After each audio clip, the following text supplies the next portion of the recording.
Di tengah dinamika Pilpres yang makin menghangat, Ketua DPP PDI Perjuangan Puan Maharani bertemu Ketua Umum Partai Golkar Airlangga Hartarto.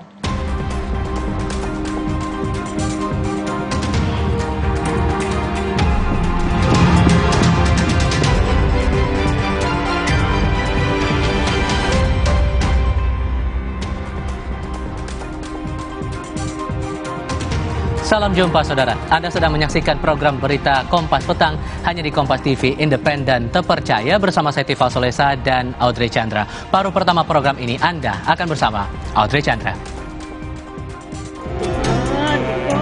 Kami sangat merasa janggal dalam arti dari awal kejadian kami meminta keterangan kami sampai apa dan kejadiannya bagaimana untuk kami dapat diperhatikan. Ini yang membuat kami merasa janggal.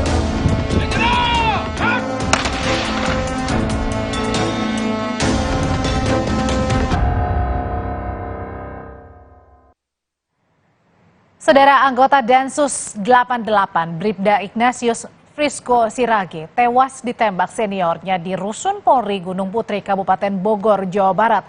Keluarga Bribda Ignatius pun tak terima dengan kematian korban.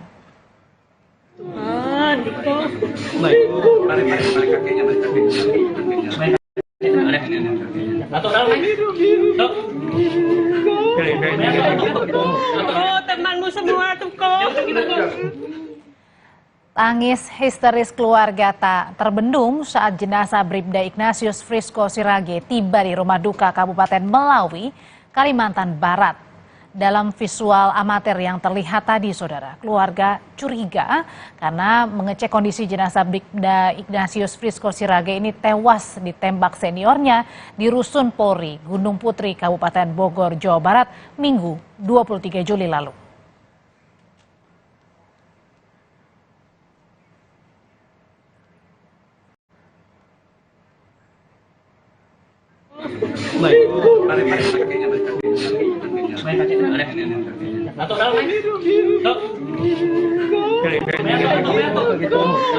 Temanmu semua tuh kok.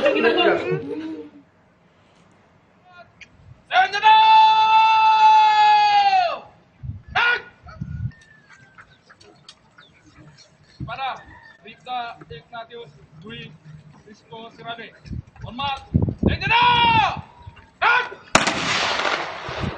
Rabu 26 Juli kemarin, jenazah anggota Densus 88 Bribda Ignatius Frisco Sirage tewas ditembak seniornya di Rusun Polri Gunung Putri, Kabupaten Bogor, Jawa Barat dimakamkan. Pemakaman, saudara, dilakukan secara kedinasan di Kabupaten Melawi, Kalimantan Barat. Keluarga juga kerabat mengiringi proses pemakaman Bribda Ignatius Frisco Sirage. Satuan Densus 88 Aceh Mabes. Hormat, senjata!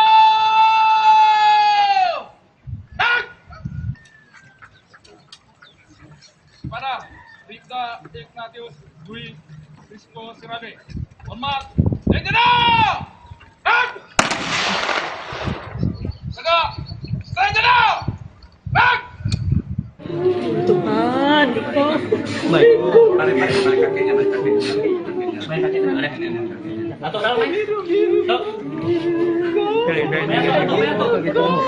Temanmu semua tuh kok. Sementara orang tua almarhum Bribda Ignatius Frisco Sirage, saudara, menyebut tak terima dengan kematian anaknya. Keluarga berharap kepolisian bisa mengungkap tuntas penyebab kematian anaknya Bribda Ignatius Frisco Sirage, termasuk mengungkap apa yang menjadi motif dari penembakan.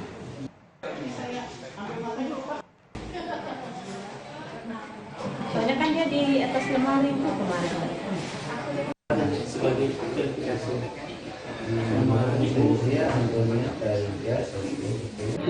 Tuhan, kok.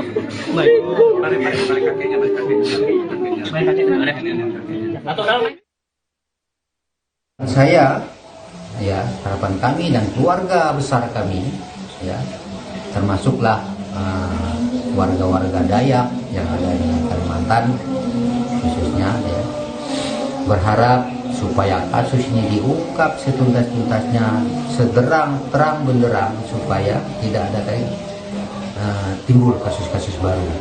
Setelah anak saya ini kan siapa lagi ke depan, kan gitu kita tidak tahu. Nah, dengan adanya kasus ini mereka bisa berbenah diri. Balik kakinya, balik kakinya.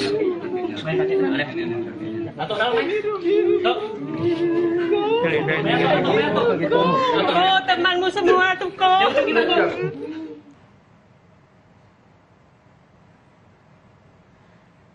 Pengacara keluarga Bribda Ignatius Dwi Frisco Sirage minta agar kematian Bribda Ignatius di Rusun Polri diusut secara tuntas dan terbuka. Keluarga menilai ada upaya untuk menutupi peristiwa ini karena keluarga sempat diberitahu juga Bribda Ignatius Frisco meninggal karena sakit keras. Padahal nyatanya ia tewas karena tertembak seniornya.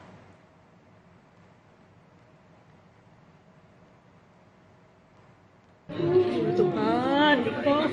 Balik kakinya, balik kakinya.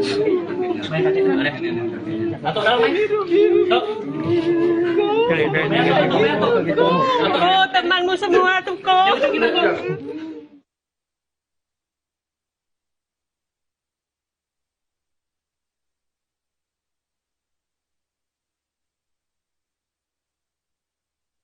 Kematian Bribka Ignatius bukanlah disebabkan karena sakit keras, tetapi diduga itu terjadi karena penembakan dan terbukti bahwa dari leher tembus ke sebelahnya. Oleh sebab itu, kami sebagai ketua tim hukum dari pihak keluarga minta kasus ini diungkap dan terbuka, jangan ada ditutupi. Tuhan, kok. Belum hilang diingatan kasus kematian Brigadir Yosua yang ditembak oleh atasannya, Ferdi Sambo. Kasus serupa kembali muncul. Anggota Densus 88, Bribda Ignatius Frisco Sirage, tewas diduga ditembak seniornya di Rusun Polri Gunung Putri, Kabupaten Bogor, Jawa Barat. Polisi pun langsung menahan dua tersangka yang tak lain adalah senior Bribda Ignatius Frisco Sirage. Keduanya adalah Bribda IMS dan Bribka IG. Dalam keterangan tertulis, Karopenmas Mabes Polri Ahmad Ramadan menyebut kedua tersangka kini dijerat hukum pidana dan kode etik karena terjadinya kelalaian dalam peristiwa ini.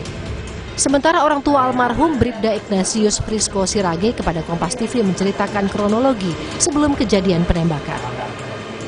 Mungkin menawarkan senpi kepada anak saya, tetapi mungkin barangkali anak saya menolak karena dia takut. Dia tahu barang itu ilegal barangkali kan, jadi tidak berani. Dan tidak lama kemudian si pelaku ini mengambil senpi di tasnya dan senpi itu meledak mengenai leher anak saya sampai tembus di bawah telinga. Diketahui sebelumnya anggota Densus 88, Bribda Ignatius Frisco Sirage, tewas ditembak seniornya di Rusun Polri Gunung Putri, Kabupaten Bogor, Jawa Barat. Jenazah telah dimakamkan secara kedinasan Polri, dihadiri keluarga dan kerabat. Kini keluarga menanti pengungkapan apa yang menjadi motif penembakan terhadap Bribda Ignatius Frisco Sirage. Dan bukan hanya keluarga Bribda Ignatius Dwi Frisco Sirage yang meminta agar pengusutan kasus ini terungkap dengan jelas terbuka, tapi juga pengacara keluarga Bribda Ignatius Dwi Frisco Sirage meminta agar kematian Bribda Ignatius di Rusun Polri dapat diusut secara tuntas dan juga terbuka, tidak ada yang ditutup-tutupi. Karena sebelumnya keluarga sempat menilai kalau ada upaya untuk menutupi kejadian sebenarnya, karena sebelumnya justru dikabarkan almarhum ini meninggal karena sakit keras, dan belakangan baru diketahui bahwa almarhum Bribda Ignatius Frisco Sirage ini justru tewas tertembak. Dan tentu yang menjadi pertanyaan bagi publik, apa yang sebenarnya menjadi penyebab dari kematian Bribda Ignatius Frisco Sirage ini? Apakah tewas karena tertembak, artinya ketidaksengajaan dari seniornya, atau justru ada motif ditembak dengan secara sengaja. Inilah yang harus kemudian didalami dan kemudian juga harus terbuka begitu diungkapkan ke publik. Dan lebih lengkap soal bagaimana tindak lanjut dari pengungkapan kasus ini akan diungkap di Kompas Petang. Tetaplah bersama kami, saudara. Dan informasi lainnya yang juga akan hadir di Kompas Petang, tindak lanjuti dugaan suap senilai 88,3 miliar rupiah. KPK dalami sumber harta kekayaan Kepala Basarnas, Mas Dia Henry Alfiandi, senilai 10,9 miliar rupiah, termasuk sebuah pesawat senilai 650 juta rupiah.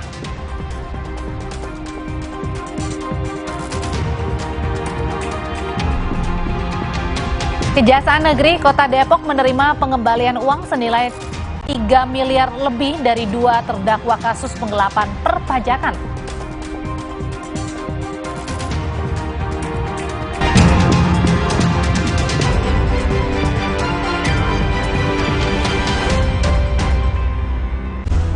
Telkomsel One, layanan internet dan hiburan di rumah dan di mana saja.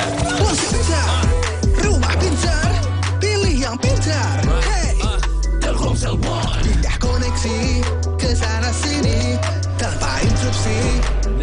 Telkomsel One, Wi-Fi rumah dan kuota HP jadi satu layanan. Koneksi mulus tak terputus. One bill, one app, one touch point, one solution. Telkomsel One. Kata orang, gue itu si paling kerja, penting seharian, tiba-tiba sakit kepala.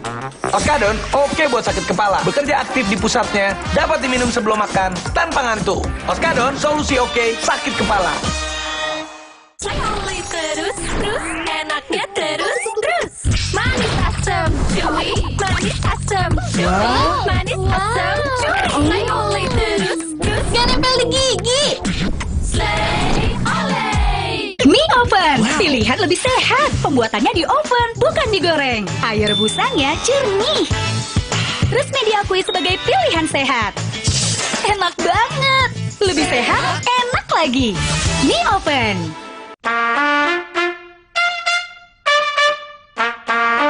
Gangguan prostat? Minum Prostakur. Prostakur melancarkan kencing karena gangguan prostat. Inovasi baru dari Hotin. Hotin Go. Oles, go. Roll on, go. Pijat, go. Nggak sentuh langsung, nggak bikin tangan panas. Hotin Go.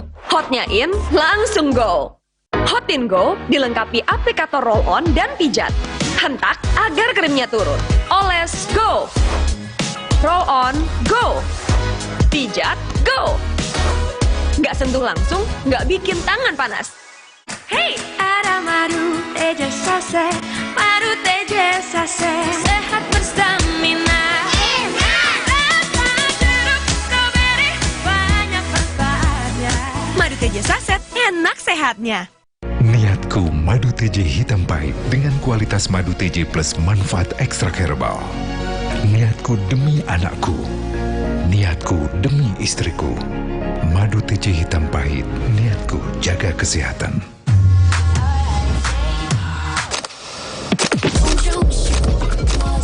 Don't you wish your phone was fun like this? Don't you wish your phone looked more like this? Don't you wish your phone could flex like this? Don't you wish your phone could fit in here? Don't you? Samsung Galaxy Z Fold 5 and Z Flip 5. Pre-order now.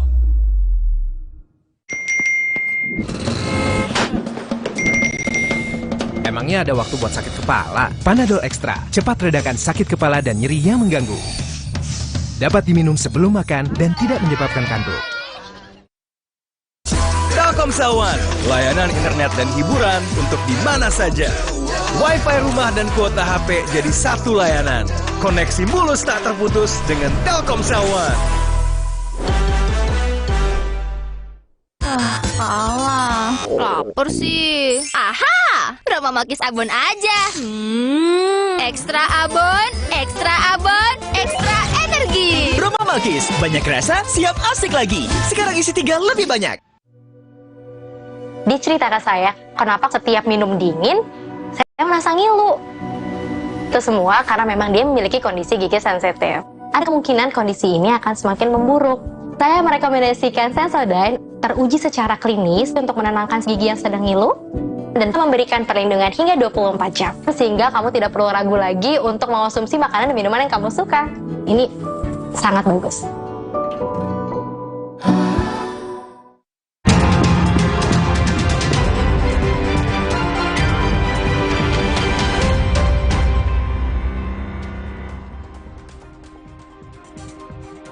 Saudara, Kejaksaan Negeri Kota Depok menerima pengembalian uang senilai 3 miliar lebih dari 2 terdakwa kasus penggelapan perpajakan. Uang senilai lebih dari 3 miliar rupiah merupakan barang bukti yang diterima oleh Kejaksaan Negeri Kota Depok dari 2 terdakwa di kasus penggelapan pajak yang sekarang masih menjalani proses persidangan. Kepala Kejaksaan Negeri Kota Depok, Mia Banulita, mengatakan uang miliaran rupiah itu berasal dari pungutan pajak 2 perusahaan.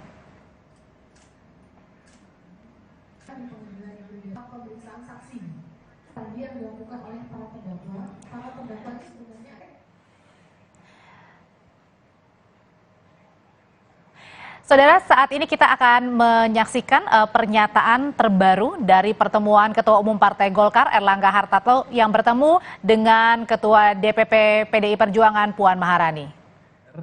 Ibu Puan Maharani beserta Pak Said Abdullah dan Pak Bambang Pacul. Saya didampingi Sekjen Pak Ludwig Paulus yang kebetulan hari ini berulang tahun. Wah, di harinya khusus.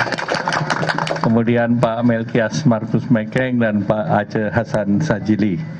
Nah, tadi kita sudah berbicara banyak dan pembicaraan ini adalah pembicaraan lanjutan dari berbagai pertemuan, baik yang formal maupun informal. Dalam pembahasan tadi secara mendalam, panjang, kami akan terus dan sudah banyak titik temunya, terutama untuk menuju dan membangun Indonesia yang sejahtera, aman, adil, dan juga makmur, dan juga Indonesia yang bersatu.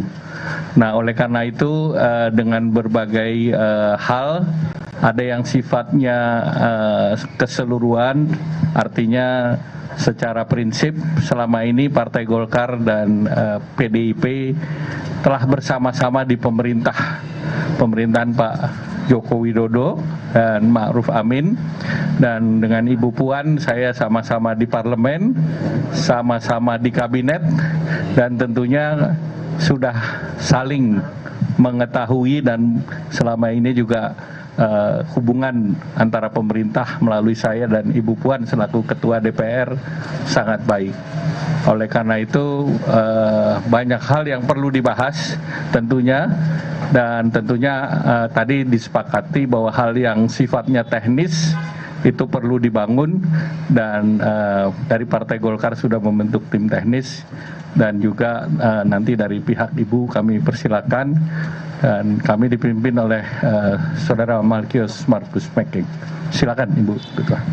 Terima kasih Pak Ketum Golkar, Pak Erlangga Hartarto.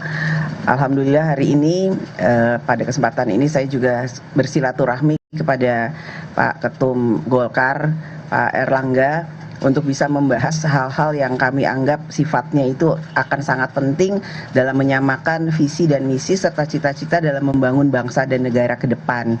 Tentu saja hal ini tidak bisa hari ini pertemuan, hari ini akan ada satu keputusan yang konkret, namun kami berharap bahwa dalam waktu yang tidak lama setelah kemudian dibahas oleh tim teknis yang nanti akan kami bentuk pada waktu yang tidak terlalu lama, insya Allah kami akan bisa bertemu kembali untuk bisa menyamakan kembali apa-apa yang kami anggap bisa kami sepakati bersama dan kami bisa bangun bersama dalam menuju bagaimana nanti menuju Pileg dan Pilpres tahun 2024, dan bagaimana kemudian membangun bangsa dan negara bersama bukan hanya tahun ini, bukan hanya tahun depan, tapi juga bagaimana membangun bangsa dan negara pasca pemilu tahun 2024. Ini buat kami berdua akan menjadi sangat penting karena memang seperti yang tadi Pak Erlangga sampaikan, bagaimana kemudian hubungan antara PDI Perjuangan dan Partai Golkar sudah terjalin cukup lama, walaupun sering terjadi dinamika, namun kami meyakini bahwa membangun bangsa dan negara itu tidak bisa hanya dilakukan sendirian, namun perlu gotong royong dari semua pihak, termasuk bagaimana membangun bangsa dan negara jika memang itu dilakukan bersama-sama antara PDI Perjuangan dan Partai Golkar. Jadi ini adalah satu komitmen bagi kami berdua untuk segera bisa insya Allah mempunyai satu persamaan dalam membangun bangsa dan negara ke depan. Dan apa yang kami bicarakan hari ini tentu saja bukan suatu pertemuan pertama kemudian terakhir, namun ini banyak sekali pertemuan-pertemuan informal yang sudah terjadi atau kami lakukan bersama-sama antara bukan hanya saya saja, juga teman-teman yang lain dari PDI Perjuangan dan Partai Golkar, tapi juga saya dan Pak Erlangga. Terakhir kami bertemu di Harlah PKB di Solo, itu pun kami sempat secara informal bicara santai, namun ternyata pembicaraan itu juga ada pembicaraan yang sangat serius yang kemudian membawa kami alhamdulillah bisa bertemu pada hari ini. Kalau ada yang menyatakan bahwa kok ketemunya nggak sering kelihatan media, ya karena memang banyak pertemuan yang nggak kami share ke media karena memang banyak hal yang bisa kami bicarakan di saat-saat pertemuan kami secara informal maupun formal. Mungkin itu ada pertanyaan? Mbak Puan, saya Alfa dari Kompas. Kalau boleh merecap perjalanan Mbak Puan hari ini, apakah ini artinya merupakan untuk mencari cawapres Pak Ganjar, dan buat Pak Erlangga Pak, untuk tim teknis lagi, apa sih Pak boleh misal dan arti dari semua politik yang tadi dikasih ke Mbak Puan? Boleh? Ya, perjalanan saya hari ini tadi alhamdulillah saya ketemu Caimin, Ketua Umum PKB, maraton langsung ketemu dengan Ketua Umum Partai Golkar, Mas Erlangga. Ya, bukan pertemuan-pertemuan ini bukan hanya kemudian untuk mencari cawapres, tapi bagaimana kemudian insya Allah ini merupakan satu penugasan yang diberikan kepada saya untuk bersilaturahmi dengan semua ketua umum partai. Pertama, yang kedua bagaimana kemudian dalam silaturahmi itu kita bisa bertukar pikiran, saling menjajaki bagaimana keinginan, bagaimana cita-cita dari setiap partai yang tentu saja mempunyai target, strategi, dan cita-cita. Jadi jangan sampai ada miskomunikasi. Boleh saja kita kemudian berbeda pilihan, tapi jangan sampai kemudian itu membuat komunikasi yang ada itu menjadi terpecah belah, sehingga kita sebagai satu bangsa itu tidak bisa menjaga persatuan dan kesatuan di pesta demokrasi. Pesta artinya gembira, pesta artinya fun, pesta itu artinya jangan membuat kemudian rakyat menjadi serem karena ada pesta demokrasi setiap 5 tahunan, dan bahwa kemudian akan ada berkelanjutan siapa cawapres atau cawapres PDI Perjuangan siapa, itu tentu saja nggak bisa lepas dari setiap pertemuan politik. Namun dinamika politik ini tentu saja harus tetap berjalan sampai nanti pada waktunya kita akan umumkan capres dan cawapres pada bulan November yang akan datang. Jadi waktunya masih panjang, yang penting silaturahmi bagaimana kemudian enggak dong, pengumuman November. Pengumumannya itu November, pendaftarannya itu Oktober. Namun kami berharap bahwa ya jangan sampai ada salah komunikasi lah. Kita tetap bangun komunikasi itu jadi pesta demokrasinya itu gembira, rakyat seneng, nyaman, damai itu.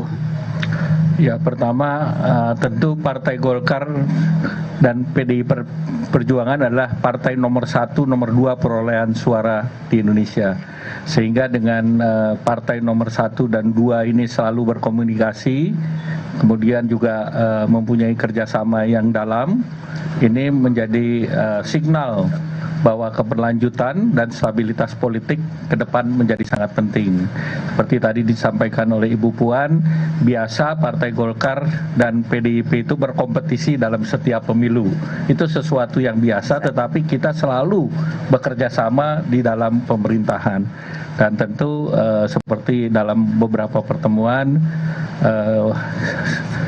Saya berharap tentu Indonesia ini berbeda hanya tanggal 14 Februari. Sesudah itu kita bergabung kembali. Dan mengapa bunga? Bunga simbol. Betapa pemilu itu bukan hanya hard politik, tetapi yang penting soft politik. Dan soft itu dengan bunga yang indah. Dan yang indah warnanya kuning dan merah. Ya, Pak Erlangga. Izin ada 2 pertanyaan, Mbak. Pak, yang pertama ini soal tim teknis lagi. Tadi sepertinya belum terlalu terjawab. Tim teknis ini maksudnya apakah menjurus ke baca pres atau memang untuk membicarakan koalisi atau seperti apa, Mas dan juga Mbak. Kemudian yang kedua, ini apakah memang pertemuan Mbak Puan sama Pak Erlangga ini juga jadi salah satu tindak lanjut pertemuan Pak Erlangga dengan Pak Jokowi di istana? Kemudian kalau boleh tahu Pak, sedikit ini apa-apa saja yang disampaikan oleh Pak Jokowi, itu kurang lebih 3 jam ya Pak pertemuan dengan Pak Jokowi. Silakan Mas. Ya, untuk tim teknis, jadi kebersamaan antara Partai Golkar dan PDI Perjuangan itu insya Allah dimulai dari hari ini tuh sudah mulai terjalin kebersamaan, ditandai dengan bunga merah dan kuning tadi, tanda cinta, artinya tanda bahwa kita merasa punya hati yang sama gitu ya Mas Ketum.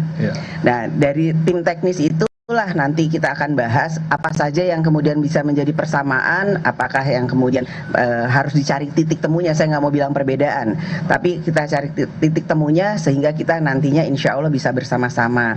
Dan bahwa apa yang sudah disampaikan oleh Pak Ketum Erlangga terkait dengan tim teknis, kami berdua sudah sepakat akan membentuk tim teknis kecil. Nanti anggotanya akan kami pilih, nggak besar-besar, yaitu kan karena kesibukan antara Pak Ketum Erlangga dengan saya juga yang punya kesibukan. Jadi tim teknis ini yang akan menjadi jembatan.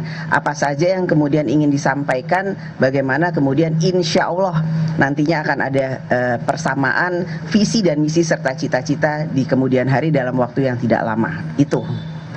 Terkait pertemuan kemarin ada 2 ratas, satu ratas terkait dengan fiskal yang akan difinalisasi dan tentu itu menjadi bahan dari pidato Bapak Presiden di tanggal 16. Kemudian yang kedua terkait dengan devisa hasil ekspor. Kalau detailnya besok akan ada konvers devisa hasil ekspor yang akan dibawakan oleh saya bersama dengan Menteri Keuangan, Gubernur BI maupun OJK. Intinya kita harus menyadari bahwa bumi, air, tanah itu bukan bentuk fisik bumi, air, tanah, tetapi juga nilai yang diciptakan itu harus masuk ke dalam negeri. Selama ini kalau hanya dibicarakan bumi, air, tanah di Indonesia, ini seperti gas, begitu hasilnya diekspor, dananya semua di Singapura. Bayangkan kalau ini kita bisa ambil 30% saja, 1 bulan itu bisa 9 miliar dolar. Jadi 1 tahun 100 miliar. Nah itu keindonesiaan kita itu di situ. Nah itu besok, to be continue besok. Bicara politik adalah, termasuk saya laporkan ke beliau, saya akan ketemu Ibu Puan hari ini sepenuhnya sepengetahuan Bapak Presiden. Izin Pak Ketum, hari ini kan Pak Jokowi juga berkina dengan Pak Luhut dan Pak Bahlil. Ini apa alasan Bapak kan juga berkaitan dengan ekonomi tapi tidak ikut? Kan cuma 1 hari.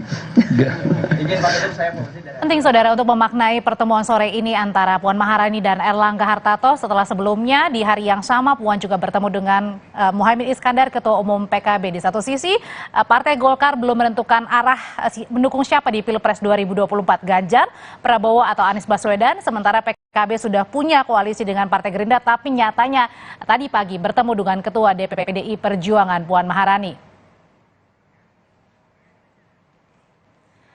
Sementara itu juga Presiden Jokowi membantah ia ikut cawe-cawe terkait dengan kisruh di internal Partai Golkar. Pernyataan Jokowi disampaikan sebelum bertolak ke Tiongkok dari Lanut Halim Perdana Kusuma, Jakarta.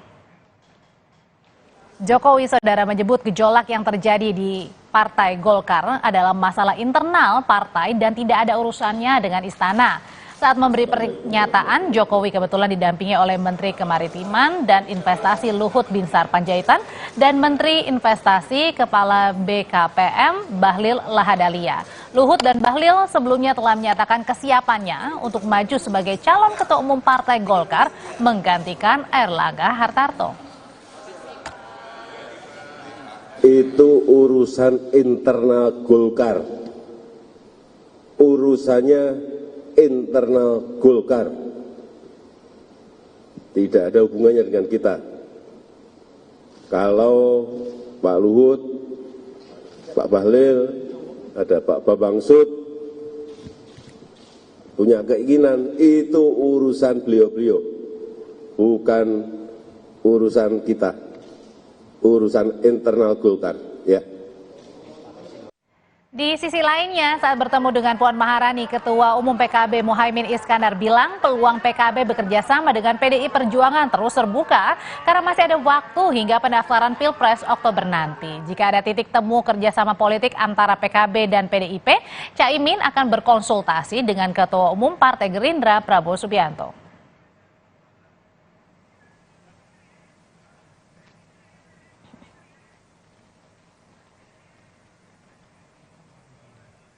Politik itu kan bukan soal waktu. Waktu itu ujungnya adalah pertengahan Oktober. Disitulah finishing dari semua proses dinamika yang sedang kita lakukan hari ini. Sehingga bagi saya kebersamaan dengan PDIP itu ibaratnya akan terus terbuka, cair, dan seperti keluarga sendiri.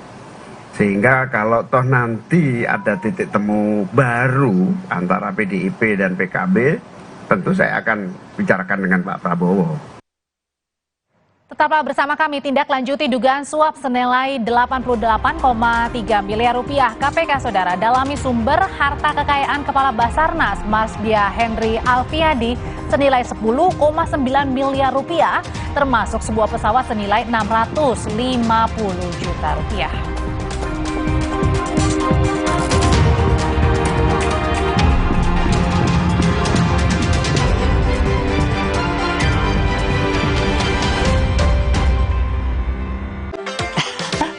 Sekarang badan gampang pegal dan lelah. Itu bisa jadi masalah di otot, tulang, dan jantung. Minum Entrasol. Dengan ekstrak buah zaitun, bantu jaga kesehatan otot, tulang, dan jantung. Jadi bisa tetap aktif. Entrasol. Wah, makan. Udah nggak takut kolesterol naik nih. Kan habis makan langsung Benecol. Lanstan esternya hajar kolesterol dari makanan yang habis kita makan. Nutri Benecol. Telkomsel One. Layanan internet dan hiburan untuk di mana saja. Wi-Fi rumah dan kuota HP dari satu layanan. Koneksi mulus tak terputus dengan Telkomsel One. Jatuh nggak nih? Jatuh nggak ya? Cepukan deh. Sini, aku dulu. Diciptakan oleh alam, 100% murni air mineral pegunungan.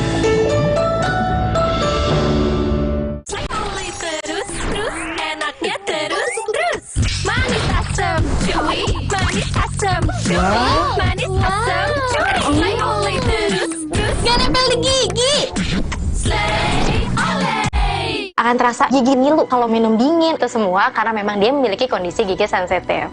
Ada kemungkinan kondisi ini akan semakin memburuk. Saya merekomendasikan Sensodyne memberikan perlindungan hingga 24 jam. Ini sangat bagus. Alergi jontor nih. Aku biduran, obatnya yang depannya Indal CTN. Bisa dibeli tanpa resep dokter. Indal CTN, komposisi anti alerginya Redakan alergi. Indal CTN.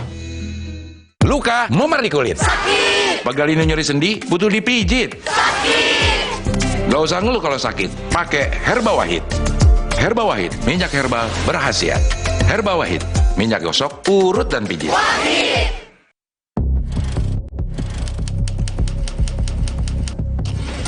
Sejak 58 tahun lalu, rubrik Opini Kompas setia mengusung jurnalisme berkualitas berbasis opini dari para ahli. Membahas berbagai topik aktual, penting, dan menarik. Mulai dari politik, ekonomi, hukum, budaya, pendidikan, kesehatan, teknologi, mitigasi bencana, hingga kebijakan dan tata kelola pemerintahan. Rubrik Opini Kompas menghadirkan ruang dialektika yang sehat, analisis-analisis yang reflektif, kontemplatif, dan mencerahkan. Perspektif unik para ahli yang kompeten membantu masyarakat memahami berbagai isu dan juga menawarkan solusi. Mari membiasakan diri memahami duduk perkara melalui opini para ahli. Jadilah masyarakat yang tercerahkan dan mencerahkan.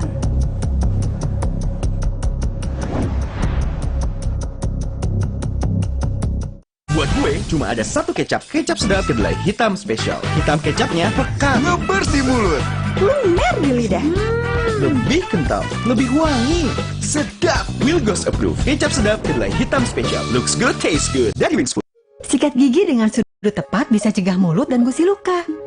Sekarang aku pakai sikat gigi Sistema. Baru Sistema 9 Degree, hasil penelitian dari oral care nomor 1 di Jepang. Sudut 9 derajat dan layar sikat lebih panjang, menyikat gigi lebih nyaman tanpa melukai mulut. Cuma sikat gigi Sistema dengan 3S. Bulu sikatnya super tipis, total membersihkan, lembut di gusi sensitif. Pakai sikat gigi Sistema 9 Degree. Better design, deeper clean. Sistema.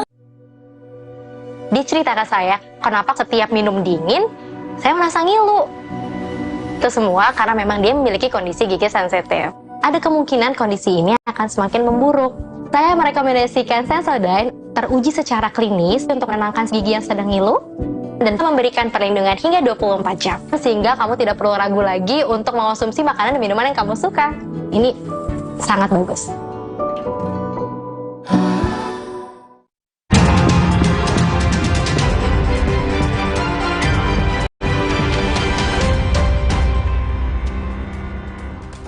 Kejaksaan Negeri Kota Depok menerima pengembalian uang senilai 3 miliar lebih dari 2 terdakwa kasus penggelapan perpajakan. Uang senilai lebih dari 3 miliar rupiah itu adalah barang bukti yang diterima Kejaksaan Negeri Kota Depok dari 2 terdakwa kasus penggelapan pajak yang sekarang masih menjalani proses persidangan. Kepala Kejaksaan Negeri Kota Depok, Mia Banulita, mengatakan uang miliaran rupiah itu berasal dari pungutan pajak 2 perusahaan. Tindak pidana perpajakan yang dilakukan oleh 2 orang terdakwa yang pada saat ini disidangkan di Pengadilan Negeri Depok. Nah, adapun keseluruhan nominal yang kami terima di sini adalah sejumlah kurang lebih 3 miliar 194 juta rupiah. Nah, ini nanti setelah perkara tersebut inkrah, kami akan setorkan ke kas negara. Ini adalah bentuk penyelamatan terhadap kerugian keuangan negara. Terima kasih. Presiden Joko Widodo menyerahkan proses kasus Kepala Basarnas Marsikal Madya Henry Alfiandi kepada KPK terkait dugaan kasus suap proyek pengadaan alat di Basarnas. Presiden Jokowi menghormati proses hukum yang sedang berjalan di KPK terkait kasus hukum yang menyeret Kepala Basarnas Marsikal Madya Henry Alfiandi sebagai tersangka. Kepala Basarnas diduga menerima suap proyek pengadaan alat deteksi korban di reruntuhan. Jokowi juga memastikan sekarang pemerintah terus melakukan perbaikan sistem pengadaan proyek barang dan jasa di setiap lembaga dan kementerian. Salah satunya adalah dengan memberlakukan e-katalog. Perbaikan sistem di semua kementerian dan lembaga terus kita perbaiki terus. Perbaikan sistem. Seperti misalnya e-katalog, sekarang yang masuk mungkin sudah lebih dari 4 juta produk, yang sebelumnya hanya 50.000. Artinya itu perbaikan sistem. Kalau memang ada yang melompati sistem dan mengambil sesuatu dari situ, ya kalau terkena OTT, ya hormati proses hukum yang ada. Ketua KPK Firly Bahuri menyebut akan mendalami sumber harta kekayaan yang dimiliki Kepala Basarnas. Dari hasil laporan harta kekayaan penyelenggara negara LHKPN, Kepala Basarnas punya kekayaan 10,9 miliar rupiah. KPK akan mendalami apakah ada tindak pidana pencucian uang atau gratifikasi dari harta milik Kepala Basarnas. Jumlah kekayaan Kepala Basarnas ini dikaitkan dengan dugaan korupsi, gratifikasi, penerimaan gratifikasi. Nanti itu kita dalami lagi ya. Oke. Dalam konvers, KPK bilang Kepala Basarnas diduga menerima uang dengan total 88,3 miliar rupiah dari sejumlah vendor sebagai uang pelicin agar bisa memenangkan tender proyek pengadaan periode 2021 hingga 2023. Marsdia Henry ditetapkan sebagai tersangka bersama 4 orang lainnya dalam proyek pengadaan di Basarnas. Penanganan Marsdia Henry dan 1 tersangka lain kini diserahkan ke Puspom TNI.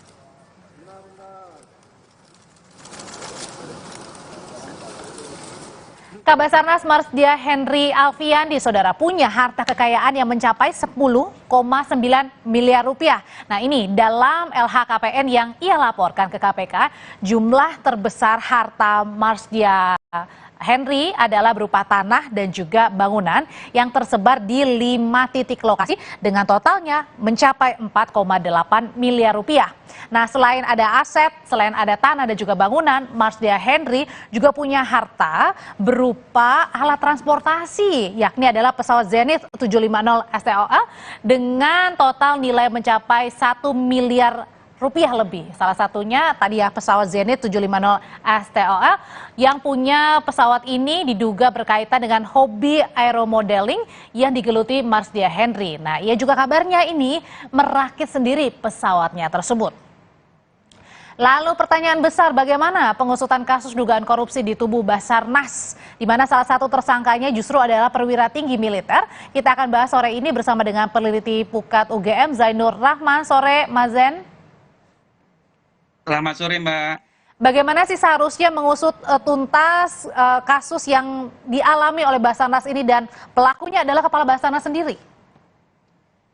Iya, tentu ini KPK perlu untuk membangun komunikasi dan kerjasama dengan baik, khususnya dengan POM TNI. Kenapa? Karena ada pelaku dari kalangan sipil dan ada pelaku dari kalangan militer. Dalam hal ada penyertaan seperti ini, artinya tindak pidana dilakukan bersama-sama antara sipil dan militer, perlu dibentuk tim penyidik koneksitas, dan peradilannya pun harus peradilan koneksitas. Artinya dibentuk bersama-sama tim gabungan antara KPK dengan POM TNI. Demikian juga nanti jaksa dari KPK juga dengan auditor militer. Nah, adapun untuk peradilannya sesuai dengan Kitab Undang-Undang Hukum Acara Pidana, dalam hal dilakukan tindak pidana bersama-sama antara militer dan sipil, maka dilihat kerugian terbesar itu terjadi apakah di militer atau di sipil. Kalau kerugian terbesarnya ada di sipil, maka peradilannya adalah peradilan sipil. Nah, kalau kita lihat, ini adalah kasus korupsi pengadaan di Basarnas, artinya bukan di lingkungan militer. Maka kerugiannya ada di sipil, sehingga peradilannya harus adalah peradilan sipil. Meskipun pada saat pelaku ini melakukan korupsi, ini juga masih aktif ya di TNI ya? Ya, jadi memang waktu melakukan tindak pidana korupsi masih aktif sebagai perwira tinggi di Tentara Nasional Indonesia. Tetapi karena ini akibat dari perbuatannya merugikan publik, lebih condong kepada kerugian pada masyarakat umum, maka peradilannya adalah peradilan umum. Ini sesuai dengan kitab Undang-Undang Hukum Acara Pidana KUHAP. Demikian mengaturnya, sehingga menurut saya KPK harus belajar dari kasus-kasus terdahulu. Misalnya ada beberapa kasus yang saya lihat cukup sukses sekarang ditangani oleh tim koneksitas, misalnya adalah tabungan perumahan prajurit, juga kasus pengadaan slot satelit di Kementerian Pertahanan itu dibentuk dengan tim koneksitas. Tingkat keberhasilan pengungkapan perkaranya lebih baik daripada dilakukan sendiri-sendiri oleh KPK dan masing-masing oleh auditor militer. Dan meskipun misalnya, ini, yang Mazen, sorry saya silakan. Yang dilakukan sendiri-sendiri, misalnya ada kasus Bakamla dan juga kasus korupsi helikopter Agusta Westland. Tingkat keberhasilannya cukup dipertanyakan oleh publik, karena misalnya di kasus Agusta Westland itu ada 5 tersangka yang dihentikan proses penyidikannya oleh TNI. Sehingga publik berharap dalam kasus ini dibentuk tim koneksitas, Mbak. Tim koneksitas itu baik dari di Puspom TNI dan juga kemudian di sipil ya, artinya dibawa ke ranah hukum untuk memperlihatkan transparansi, keterbukaan untuk masyarakat. Betul, jadi ada pasal 42 Undang-Undang KPK, ini jarang orang mengetahui pasal ini, bahwa ternyata KPK itu diberi kewenangan oleh undang-undang untuk mengkoordinir dan mengendalikan penyelidikan, penyidikan, dan penuntutan dalam hal tindak pidana korupsi itu dilakukan bersama-sama antara sipil dan militer. Jadi untuk pelaku dari kalangan militer tetap ditangani oleh POM TNI dan nanti dituntut oleh auditor militer, tetapi harus atas koordinasi dan pengendalian oleh KPK. Itu yang harus dilakukan oleh KPK, dan TNI harus terbuka dalam kasus ini, karena ini kasusnya juga berasal dari operasi tangkap tangan atas satu pengadaan barang dan jasa, alat-alat untuk keselamatan, alat-alat untuk melakukan pencarian dan pertolongan yang tentu ya, itu untuk masyarakat gitu ya, tidak ada kaitannya dengan kepentingan militer, Mbak. Baik, dari peneliti Pukat UGM, Mas Zainur Rahman mengungkapkan bahwa harus ada dua ya, antara penggabungan antara Puspom TNI dan juga di bawah ke ranah hukum yang umum ya, artinya ditindak proses di sipil gitu. Terima kasih Mas Zainur, saya selalu. Setelah ini saudara, Kompas Petang akan kembali dengan informasi lainnya akan dibawakan oleh rekan saya Tifal Solesa. Tifal. Ya Audrey, di tengah isu dilengsarkan melalui Munaslup, Ketua Umum Partai Golkar Erlangga Hartarto sore ini bertemu Ketua DPP PDI Perjuangan Puan Maharani membahas pemilu 2024. Diskusinya akan hadir sebentar lagi.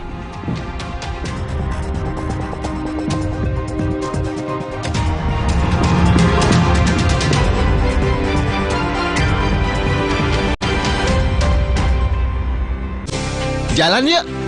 Usia nambah, gerak susah ya. Kesehatan sendi harus diperhatikan. Rajin gerak badan tak berlebihan. Bila perlu, minum Wellmove. Diproduksi dengan teknologi modern, higienis, dan halal. Wellmove, bergerak itu nikmat. Untuk membantu atasi capek, pegal, dan nyeri otot, pakai Hotin Cream. Kalau untuk meredakan nyeri sendi, rematik dan keseleo, nah, itu pakai Hotin DCL baru. Bahan aktif DCL-nya efektif mengobati rematik, linu, dan nyeri sendi. hotnya Hotin banget deh.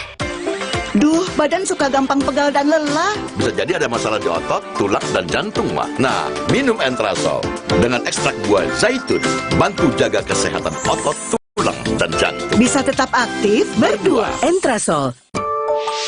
Makan. Udah nggak takut kolesterol naik nih. Kan habis makan langsung Benecol. Lanstan esternya, hajar kolesterol dari makanan yang habis kita makan. Nutri Benecol. Jatuh nggak nih? Jatuh nggak ya? Itu bukan deh. Sini, aku dulu. Diciptakan oleh alam, 100% murni air mineral pegunungan. Terus, enaknya terus. Manis asam, chewy. Manis asam, chewy. Manis asam, chewy. Oleh terus. Gak nempel di gigi. Ketika sakit, tubuh butuh waktu hingga 6 bulan untuk pulih. Minum Ensure Go dengan HMB dan triple protein dukung kekuatan dan bantu jaga daya tahan tubuh lebih cepat agar hidup makin berkualitas. Minum 2 kali sehari.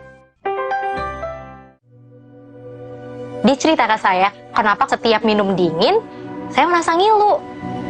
Itu semua karena memang dia memiliki kondisi gigi sensitif. Ada kemungkinan kondisi ini akan semakin memburuk. Saya merekomendasikan Sensodyne teruji secara klinis untuk menenangkan gigi yang sedang ngilu dan memberikan perlindungan hingga 24 jam. Sehingga kamu tidak perlu ragu lagi untuk mengonsumsi makanan dan minuman yang kamu suka. Ini sangat bagus.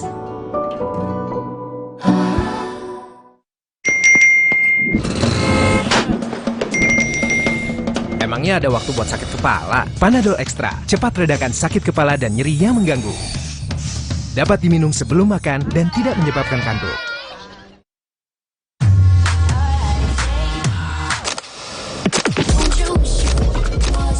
Don't you wish your phone was fun like this? Don't you wish your phone looked more like this? Don't you wish your phone could flex like this? Don't you wish your phone could fit in here? Don't you? Samsung Galaxy Z Fold 5 and Z Flip 5. Pre-order now. Kata orang, gue itu si paling kerja, syuting seharian, tiba-tiba sakit kepala. Oskadon, oke buat sakit kepala. Bekerja aktif di pusatnya, dapat diminum sebelum makan, tanpa ngantuk. Oskadon, solusi oke, sakit kepala. Telkom Sawan, layanan internet dan hiburan di rumah dan di mana saja. Ponsel pintar, rumah pintar, pilih yang pintar. Hey, Telkom Sawan, pindah koneksi ke sana sini tanpa interupsi.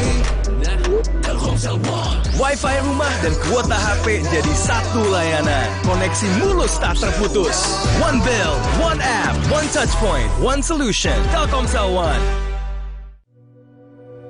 Di cerita saya, kenapa setiap minum dingin, saya merasa ngilu. Itu semua karena memang dia memiliki kondisi gigi sensitif. Ada kemungkinan kondisi ini akan semakin memburuk. Saya merekomendasikan Sensodyne teruji secara klinis untuk menenangkan gigi yang sedang ngilu dan memberikan perlindungan hingga 24 jam. Sehingga kamu tidak perlu ragu lagi untuk mengonsumsi makanan dan minuman yang kamu suka. Ini sangat bagus.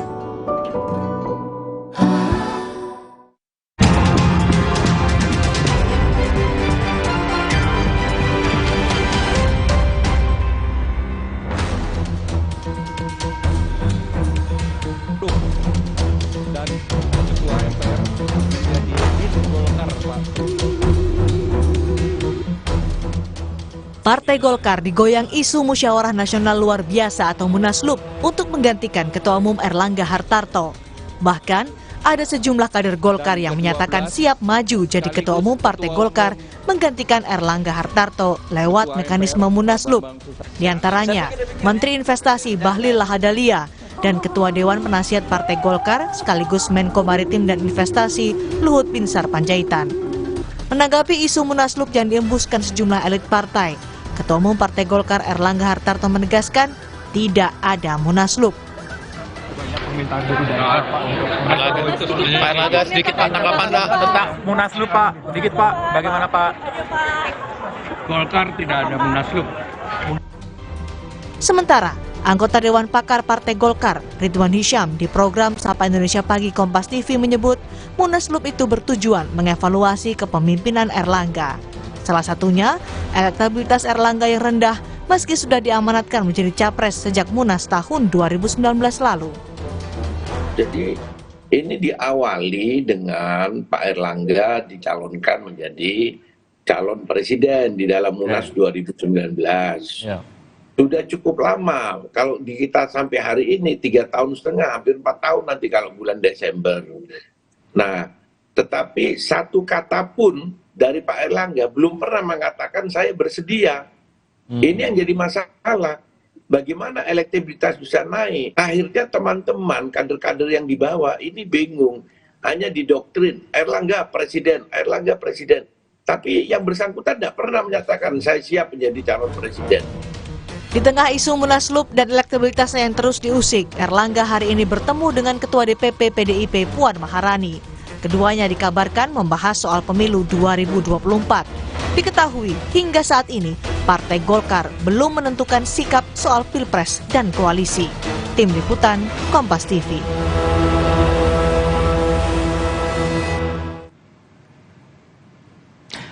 Di tengah isu Munaslup, Ketua Umum Partai Golkar Erlangga Hartarto bertemu Ketua DPP PDI Perjuangan Puan Maharani.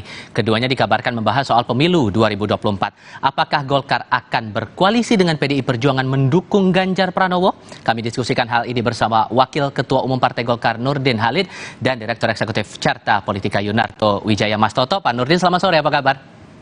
Selamat sore. Kabar baik. Terima kasih sudah bergabung semuanya. Soal pertemuan hari ini dulu nih, Pak Nurdin. Pertemuan antara Pak Erlangga dengan Mbak Puan Maharani ini fokusnya apakah akan tertuju untuk koalisi? Karena tadi sudah diterangkan oleh Pak Erlangga sendiri, banyak titik temunya. Jadi pertemuan Pak Erlangga dengan Puan Maharani itu adalah bahagian daripada taktik dan strategi serta upaya daripada Pak Erlangga selaku yang diberi mandat oleh Munas Golkar untuk menentukan calon presiden maupun calon presiden serta menentukan koalisi. Nah, oleh karena itu intensitas dan upaya Pak Erlangga itu dimaksimalkan, termasuk sebelumnya telah bertemu juga dengan Pak Ganjar, sekarang bertemu dengan Mbak Puan. Itu bagian daripada upaya untuk kita mencari titik temu apakah Pak Erlangga bisa menjadi cawapresnya Pak Ganjar atau berkoalisi dengan PDIP dengan Pak Erlangga sebagai cawapres. Jadi menafsirkan banyak titik temunya itu arahnya kemana tuh Pak? Semoga titik temunya itu adalah pertama sudah bersedia berkoalisi dengan Golkar, yang kedua Pak Erlangga sebagai cawapres. So Pak Erlangga memang diberi mandat oleh Munas untuk menentukan daripada capres dan cawapres. Nah, hasil kesepakatan nantinya, andaikan tadi sudah ada kesepakatan dan semoga ada kesepakatan, maka itu akan dibawa di dalam forum Rapimnas Partai Golkar untuk menentukan, melegal formalkan sesuai dengan konstitusi Partai Golkar. Oke, membaca pertemuan ini Mas Toto gimana kemudian Anda menangkapnya? Iya, sebetulnya ini pertemuan yang biasa-biasa saja ya. Kalau kita lihat Mas Erlangga sudah pernah bertemu dengan Caimin, sudah pernah bertemu dengan Pak Prabowo saja.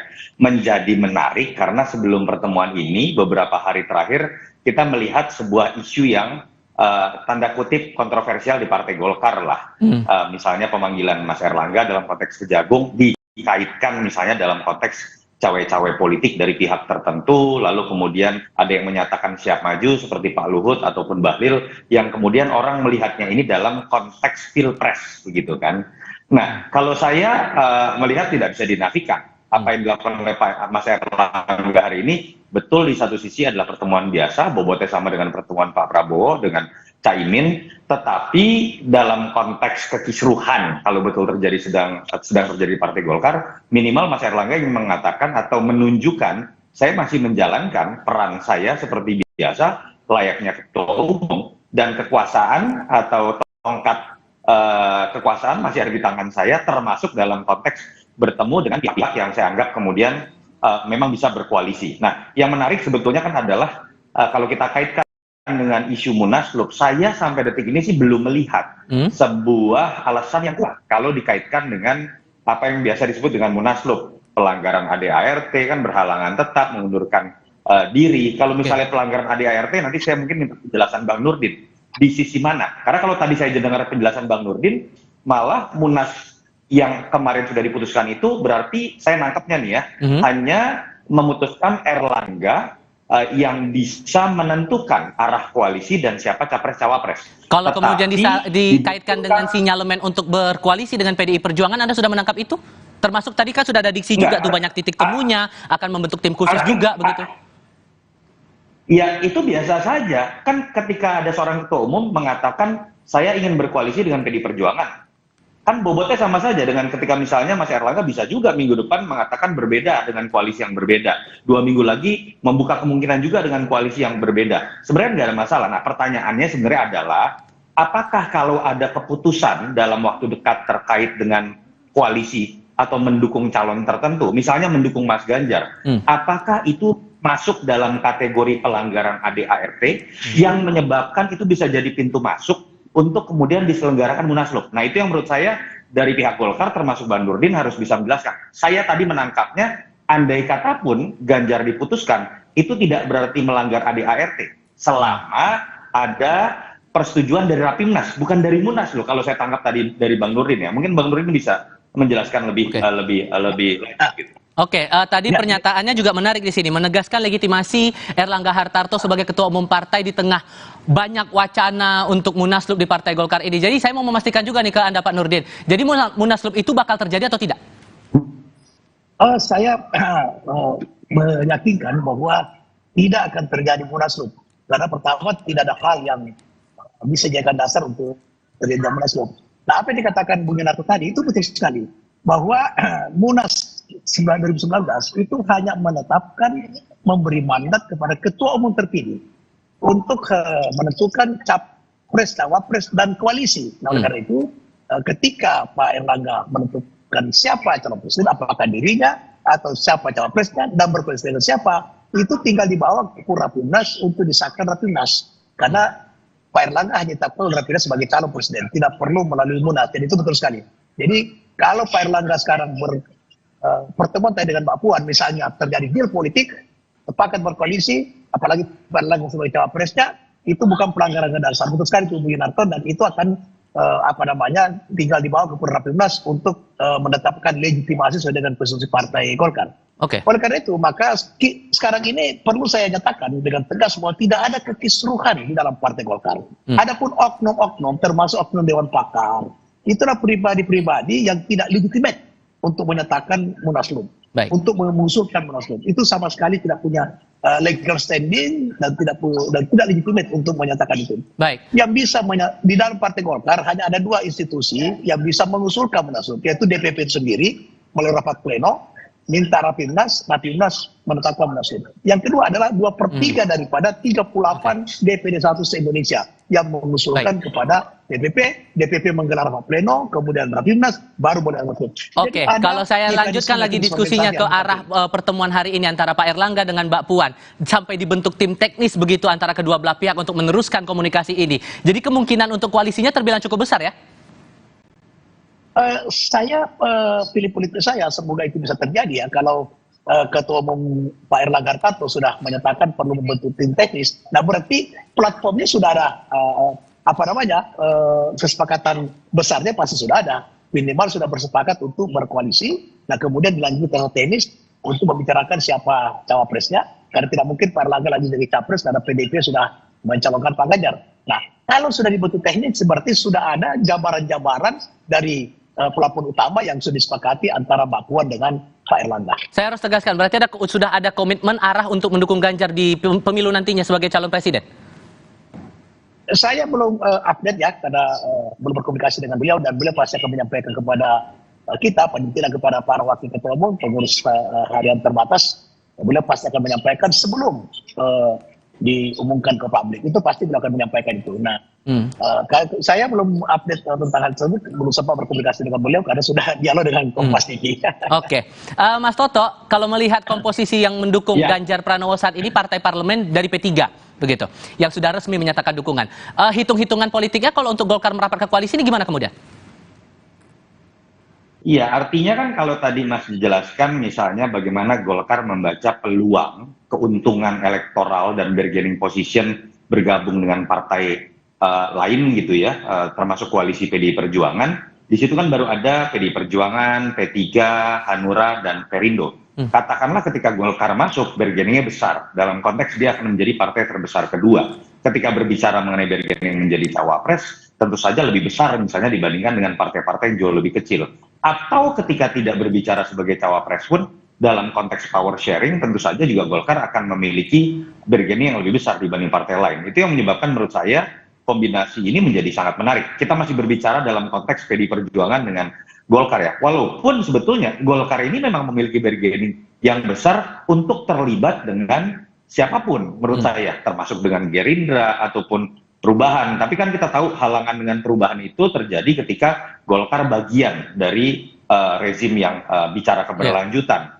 Ketika berbicara dengan Pak Prabowo, belakangan kan mulai makin mengkerucut nama-nama yang lebih sering dibahas media nih. Ada Erick Thohir, bahkan ada Gibran Rakabuming. Sementara terlihat pasar untuk cawapres di koalisinya Mas Ganjar ini kan masih lebih terbuka. Saya pikir itu yang mungkin menyebabkan belakangan terlihat lebih banyak partai yang cair dengan PDI Perjuangan. Tadi Mbak Puan sebelum bertemu dengan Mas Erlangga juga bertemu dengan Caimin. Variabel itu yang menurut saya menjadikan belakangan ini koalisinya Mas Ganjar itu terasa lebih terbuka buat siapapun dibanding dengan koalisi Pak Prabowo. Oke, kalau kemudian terjadi begitu, kalau kemudian terjadi antara koalisi Golkar masuk ke PDI Perjuangan, kemungkinan nama Erlangga untuk menjadi bakal cawapres gimana kemudian? Yang bergantung dari siapa saja yang akan masuk sebagai formasi final dari koalisinya Mas Ganjar begitu ya. Karena persaingannya cukup besar juga melawan Sandiaga Salahuddin Uno di P3 begitu.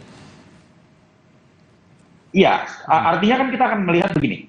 Dua kekuatan besar, dua variabel yang akan dihitung dalam konteks persaingan menuju menjadi cawapres itu kan, satu elektabilitas dari sosoknya sendiri. Yang kedua konteks bargaining position dari partainya. Ketika berbicara misalnya membandingkan Sandiaga Uno dengan Mas Erlangga elektabilitasnya jauh lebih kecil, tetapi partainya jauh lebih besar misalnya. Akan berbeda lagi kalau misalnya situasinya Caimin akan masuk dengan PKB-nya, kita tahu Caimin memang memposisikan dirinya ingin menjadi cawapres. Baik. Oke, semua masih cair, kita akan melihat dinamikanya berikutnya. Pak Nurdin Halid, terima kasih. Mas Toto juga terima kasih sudah berdiskusi bersama kami hari ini. Sehat selalu untuk Anda berdua. Selamat sore. Terima kasih, Bang Nurdin. Selamat sore, terima kasih. Informasi lainnya sesaat lagi, insiden anggota Densus 88 Bribda Ignatius Frisco Sirage diduga tewas ditembak seniornya di Rusun Polri Gunung Putri, Kabupaten Bogor, Jawa Barat. Peristiwa ini akan kami bahas lebih lengkap sesaat lagi.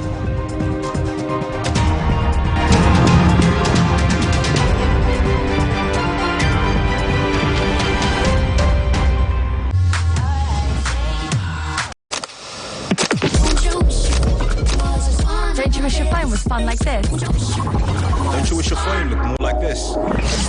Don't you wish your phone could flex like this? Don't you wish your phone could fit in here?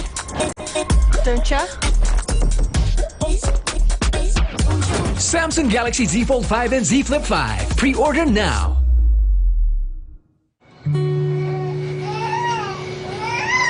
Banyak minum, bantu bikin ASI lancar. Makanya Aqua dulu. Jatuh nggak nih? Jatuh nggak ya? Cukup kan deh. Sini, Aqua dulu. Diciptakan oleh alam, 100% murni air mineral pegunungan. Apapun aktivitasmu, Aqua dulu. Baru juga isi perut, udah kosong lagi. Laper. Laper. Perasaan udah makan, kok masih lapar. Lapar. Barusan jajan, tapi masih lapar. Lapar. Umur-umur segini emang dikit-dikit lapar. Sari gandum dengan gandum utuh dan krim coklat lezat bikin kenyang lebih lama. Dikit-dikit. Roma Sari Gandum. Seenak itu, sekenyang itu.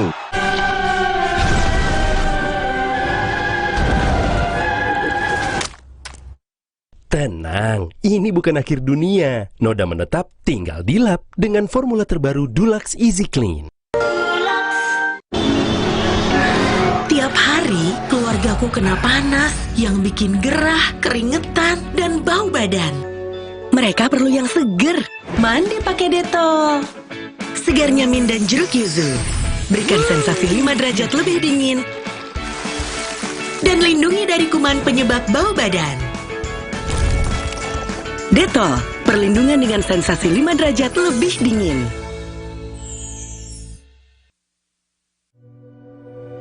Diceritakan saya, kenapa setiap minum dingin, saya merasa ngilu. Itu semua karena memang dia memiliki kondisi gigi sensitif.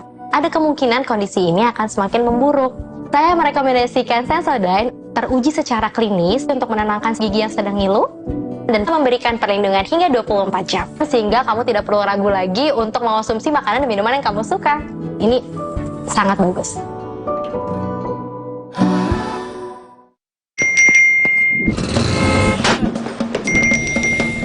Emangnya ada waktu buat sakit kepala? Panadol Extra, cepat redakan sakit kepala dan nyeri yang mengganggu.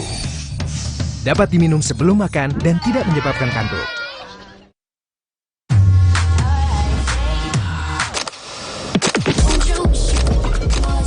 Don't you wish your phone was fun like this? Don't you wish your phone looked more like this? Don't you wish your phone could flex like this?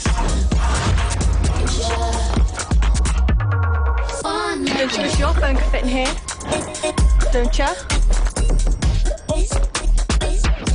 Samsung Galaxy Z Fold 5 and Z Flip 5. Pre-order now. Kata orang, gue itu si paling kerja, syuting seharian, tiba-tiba sakit kepala. Oskadon, oke buat sakit kepala. Bekerja aktif di pusatnya, dapat diminum sebelum makan, tanpa ngantuk. Oskadon, solusi oke, sakit kepala. Diceritakan saya, kenapa setiap minum dingin, saya merasa ngilu. Itu semua karena memang dia memiliki kondisi gigi sensitif. Ada kemungkinan kondisi ini akan semakin memburuk. Saya merekomendasikan Sensodyne, teruji secara klinis untuk menenangkan gigi yang sedang ngilu, dan memberikan perlindungan hingga 24 jam. Sehingga kamu tidak perlu ragu lagi untuk mengonsumsi makanan dan minuman yang kamu suka. Ini sangat bagus.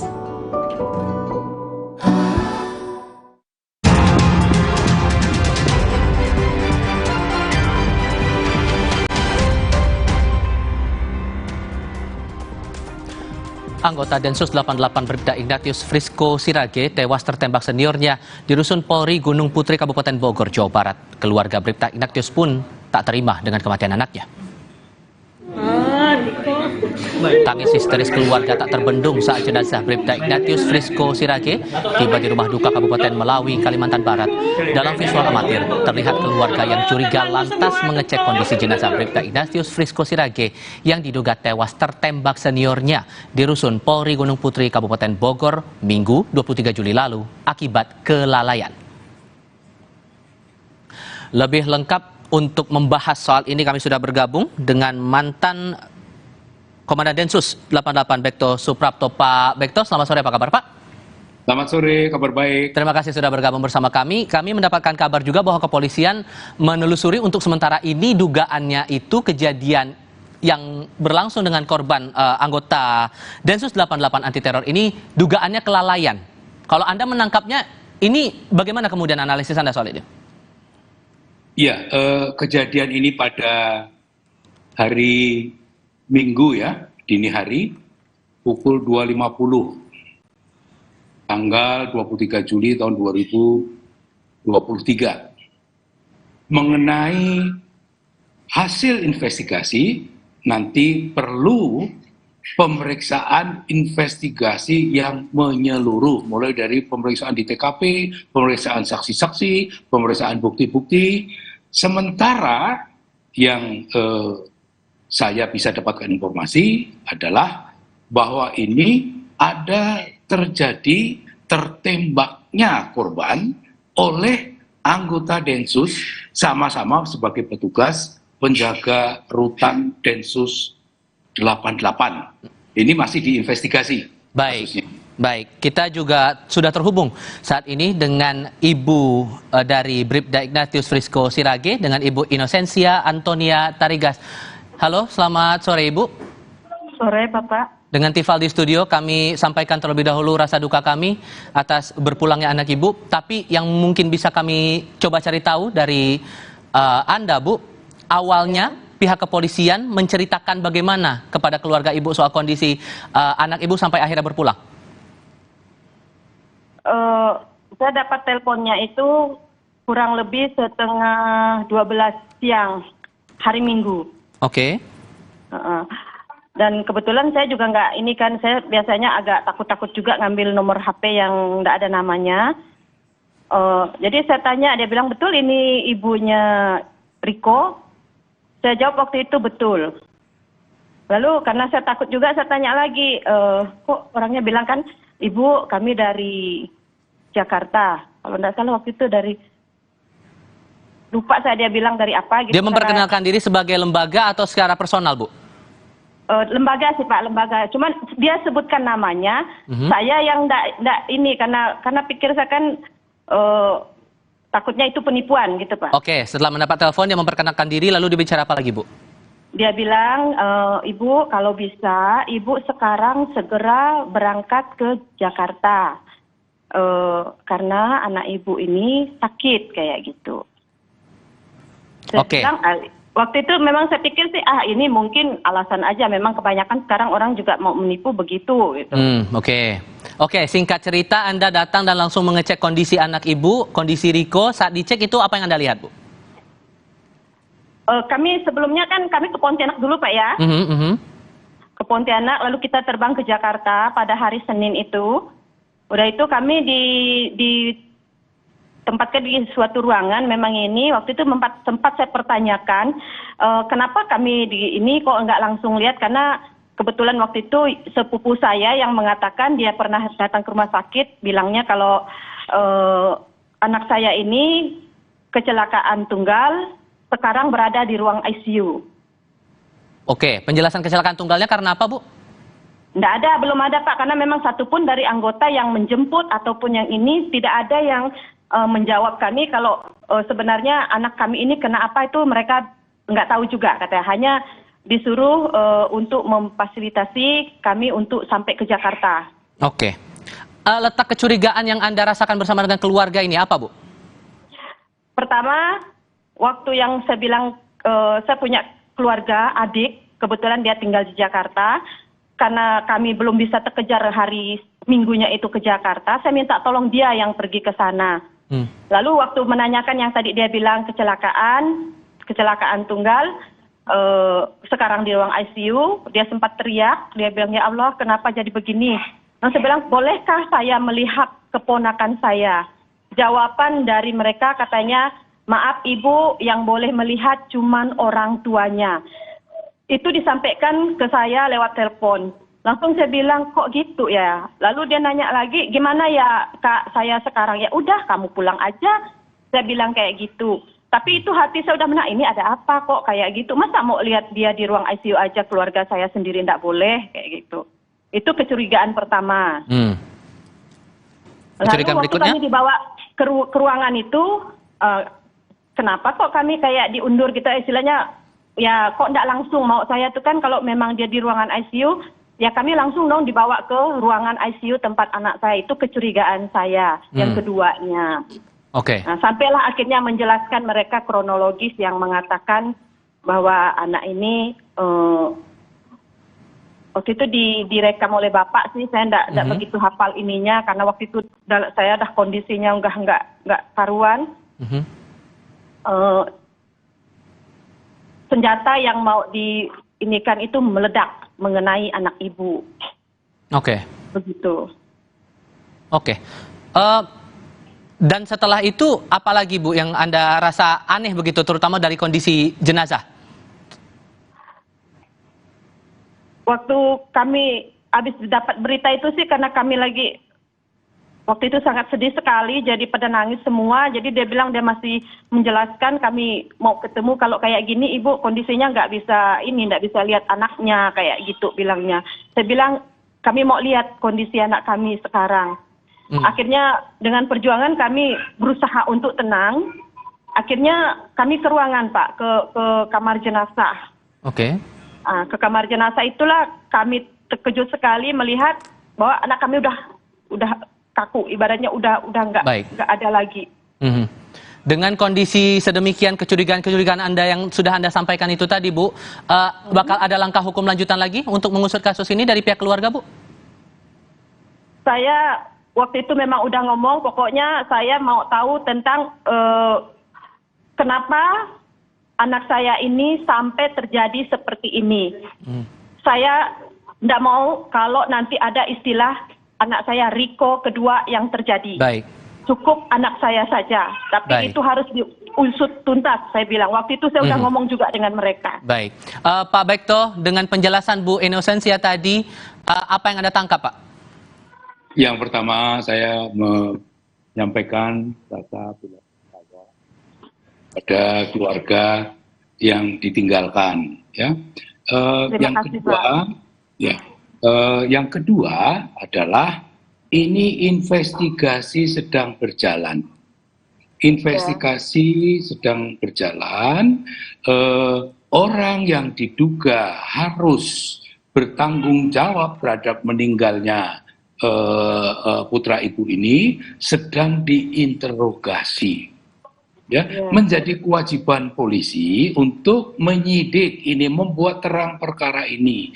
Ada apa sehingga putra ibu menjadi korban? Ya, putra ibu seorang polisi yang bertugas di Densus.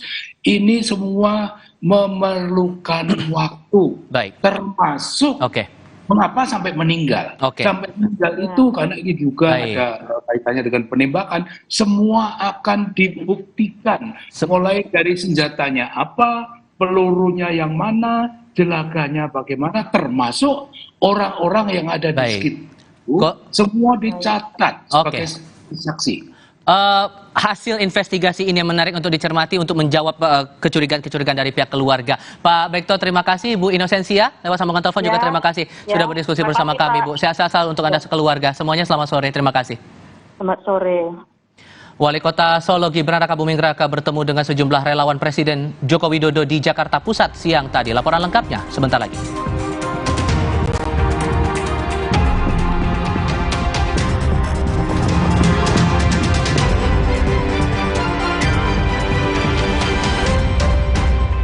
Telkomsel One, layanan internet dan hiburan untuk di mana saja.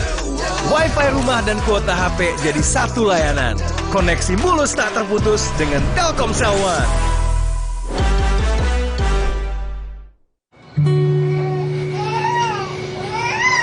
Banyak minum, bantu bikin ASI lancar. Makanya aku dulu. Jatuh nggak nih? Jatuh nggak ya? Cukup kan deh. Sini, aku dulu. Diciptakan oleh alam, 100% murni air mineral pegunungan. Apapun aktivitasmu, aku dulu. Dia cerita ke saya, kenapa setiap minum dingin, saya merasa ngilu. Itu semua karena memang dia memiliki kondisi gigi sensitif. Ada kemungkinan kondisi ini akan semakin memburuk. Saya merekomendasikan Sensodyne teruji secara klinis untuk menenangkan gigi yang sedang ngilu dan memberikan perlindungan hingga 24 jam. Sehingga kamu tidak perlu ragu lagi untuk mengonsumsi makanan dan minuman yang kamu suka. Ini sangat bagus.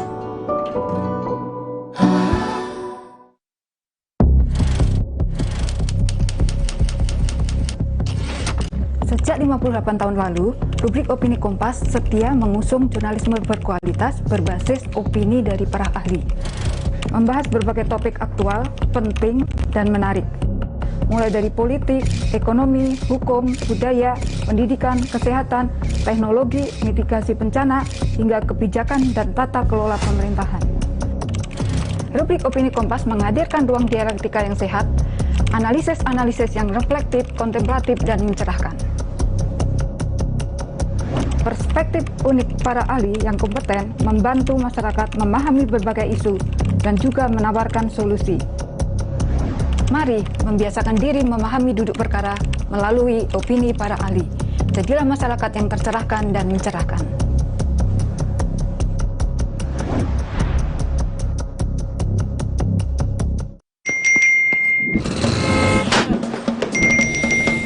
Emangnya ada waktu buat sakit kepala? Panadol Extra, cepat redakan sakit kepala dan nyeri yang mengganggu. Dapat diminum sebelum makan dan tidak menyebabkan kantuk.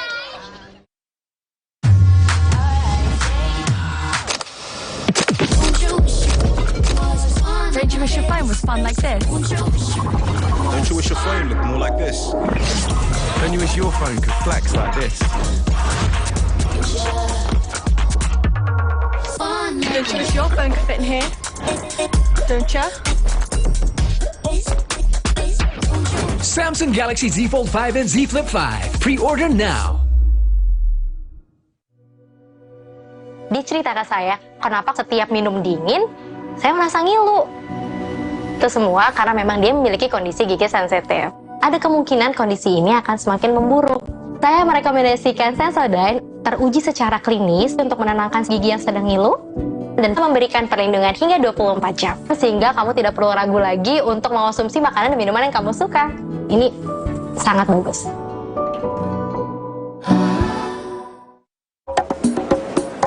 Kata orang, gue itu si paling kerja, syuting seharian, tiba-tiba sakit kepala. Oskadon, oke buat sakit kepala. Bekerja aktif di pusatnya, dapat diminum sebelum makan, tanpa ngantuk. Oskadon, solusi oke, sakit kepala.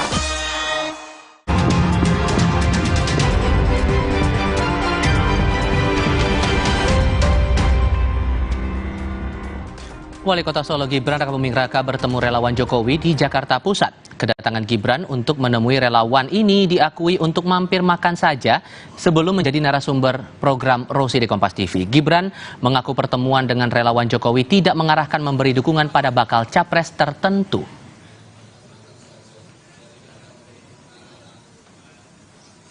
Gerak-gerik politik putra Presiden Gibran Rakabuming Raka menimbulkan spekulasi kemana arah dukungan Presiden Jokowi. Dalam program Rosi, Gibran mengaku tetap tegak lurus dengan keputusan partainya.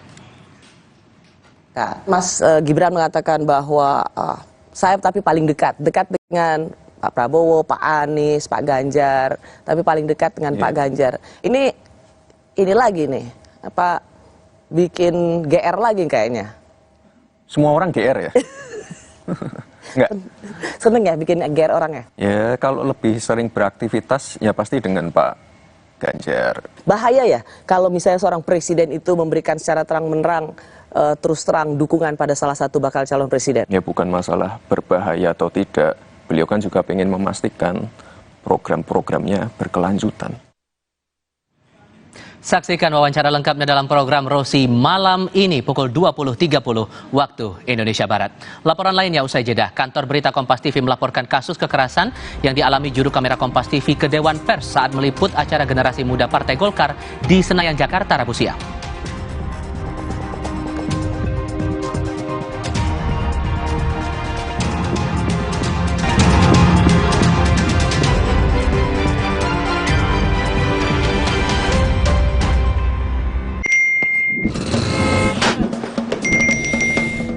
Emangnya ada waktu buat sakit kepala? Panadol Extra, cepat redakan sakit kepala dan nyeri yang mengganggu. Dapat diminum sebelum makan dan tidak menyebabkan kantuk.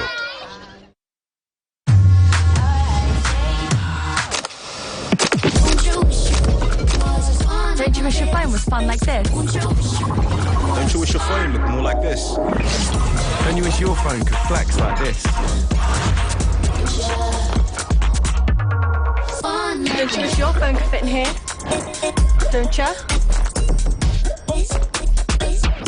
Samsung Galaxy Z Fold 5 and Z Flip 5. Pre-order now. Baru isi perut, udah kosong lagi. Dikit-dikit, lapar. Barusan jajan, tapi masih lapar. Dikit-dikit, lapar. Sari Gandum dengan kandung putu dan krim coklat lezat bikin kenyang lebih lama. Sari Gandum, seenak itu, sekenyang itu. Telkomsel One, layanan internet dan hiburan di rumah dan di mana saja. Ponsel pintar, rumah pintar, pilih yang pintar. Hey, Telkomsel One, pindah koneksi ke sana sini tanpa interupsi. Telkomsel One, Wi-Fi rumah dan kuota HP jadi satu layanan. Koneksi mulus tak terputus. One bill, one app, one touch point, one solution. Telkomsel One.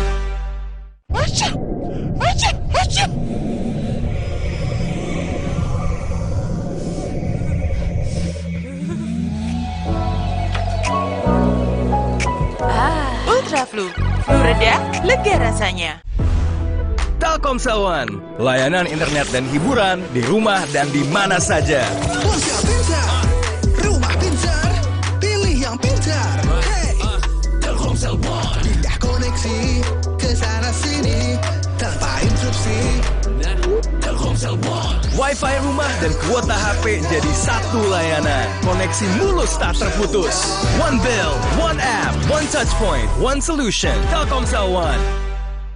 Sikat gigi dengan sudut tepat bisa cegah mulut dan gusi luka. Sekarang aku pakai sikat gigi Sistema. Baru Sistema 9 Degree, hasil penelitian dari Oral Care nomor 1 di Jepang. Sudut 9 derajat dan layar sikat lebih panjang, menyikat gigi lebih nyaman tanpa melukai mulut. Cuma sikat gigi Sistema dengan 3S, bulu sikatnya super tipis, total membersihkan, lembut di gusi sensitif. Pakai sikat gigi Sistema 9 Degree, better design, deeper clean. Sistema. Pesta KPR Sumarekon Serpong kembali hadir. Berbagai keuntungan transaksi properti berkualitas bisa didapatkan hingga 30 Juli mendatang. Ada berbagai macam hadiah gitu ya, dan juga ada berbagai macam kemudahan, berbagai macam insentif, dan juga satu angka KPR. Berkolaborasi dengan 11 perbankan terpercaya, acara tahunan ini menawarkan kemudahan bertransaksi dengan penawaran promo KPR hingga benefit tambahan lainnya. Mungkin ada yang selama ini punya kendala atau misalnya punya keinginan memiliki rumah impian atau rumah pertama mereka bisa terpecahkan di acara ini. Jadi silakan mampir aja ke sini. Landed house, apartemen, ruko, hingga kafling komersial yang terletak pada lokasi strategis di Sumarekon Serpong siap diperebutkan pada Pesta KPR 2023. Sumarekon Serpong, better living, better future.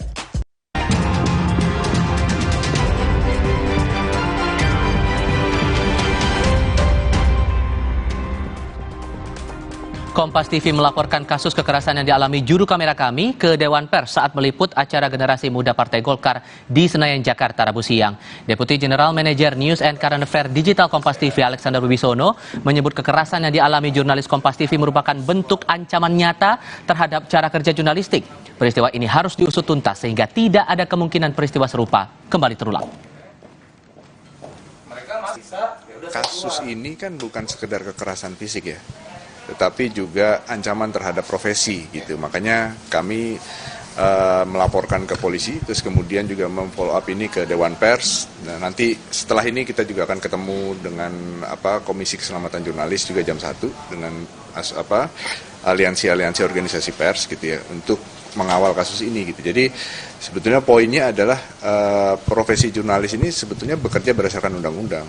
Jadi yang kami lakukan adalah sah gitu ya untuk kepentingan publik, dan ketika ada kekerasan semacam ini kalau dibiarkan itu akan berdampak ke teman-teman yang lain juga gitu. Kalau mengalami kekerasan, dia lapor, ditangani, dan diselesaikan. Ketahuan ini pelakunya siapa dan dihukum sesuai dengan undang-undang yang berlaku. Kalau ada pembiaran, tidak ada penyelesaian, itu artinya ada impunitas kepada mereka, para pelaku, dan ini yang membuat peluang potensi kekerasan akan terus berulang. Sekian Kompas Petang kali ini, simak perkembangan seputar pemilu hanya di Kompas TV, independen, terpercaya. Saya Tifal Solesa. Saya Audrey Chandra, terima kasih, sampai jumpa lagi.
Samaan Gibran dengan dua baca pres, Ganjar dan Prabowo, menimbulkan spekulasi arah dukungan sang anak presiden. Ini pemimpin hari ini dan pemimpin masa depan.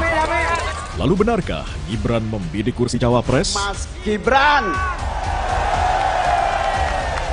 lebih populer saat jadi wali kota dibanding bapaknya. Bersama Gibran Raka Buming Raka dalam Rosi, Kamis 27 Juli pukul 8:30 malam di Kompas TV.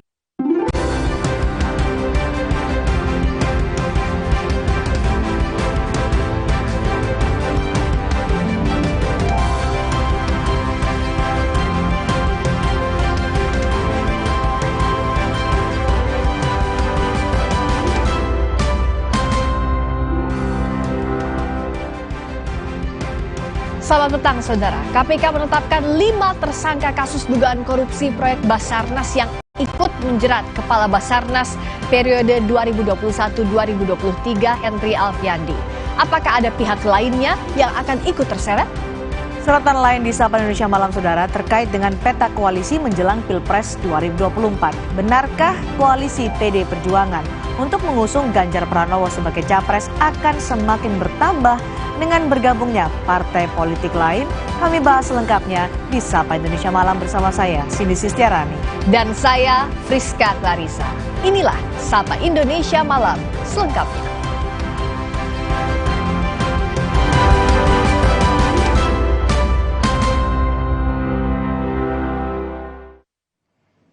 Informasi pertama, Saudara, kasus polisi tewas diduga ditembak sesama polisi kembali terjadi. Kali ini Bribda Ignatius Frisco Sirage, anggota Densus 88, tewas tertembak seniornya di kawasan Gunung Putri, Kabupaten Bogor, Jawa Barat. Bribda Ignatius Dwi Frisco Sirage, anggota Densus 88, diduga tewas ditembak seniornya pada Minggu dini hari, tepatnya 23 Juli lalu. Korban tewas dengan luka tembak di bagian belakang telinganya. Belum diketahui motif penembakan, tetapi Mabes Polri menyatakan sempat terjadi cekcok antara korban dan 2 tersangka sebelum akhirnya korban tewas tertembak seniornya. Setelah menjalani otopsi, jenazah korban langsung dibawa ke kampung halamannya dan dimakamkan secara kedinasan di Kabupaten Melawi, Kalimantan Barat.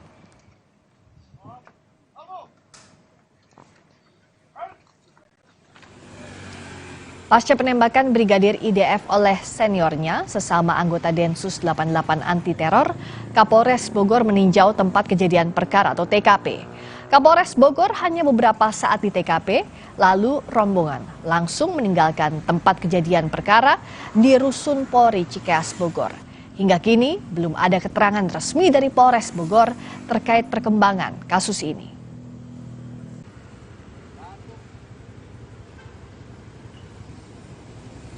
Ayah korban menyebut peristiwa ini diduga terjadi karena terduga pelaku hendak menjual senjata api yang diduga ilegal.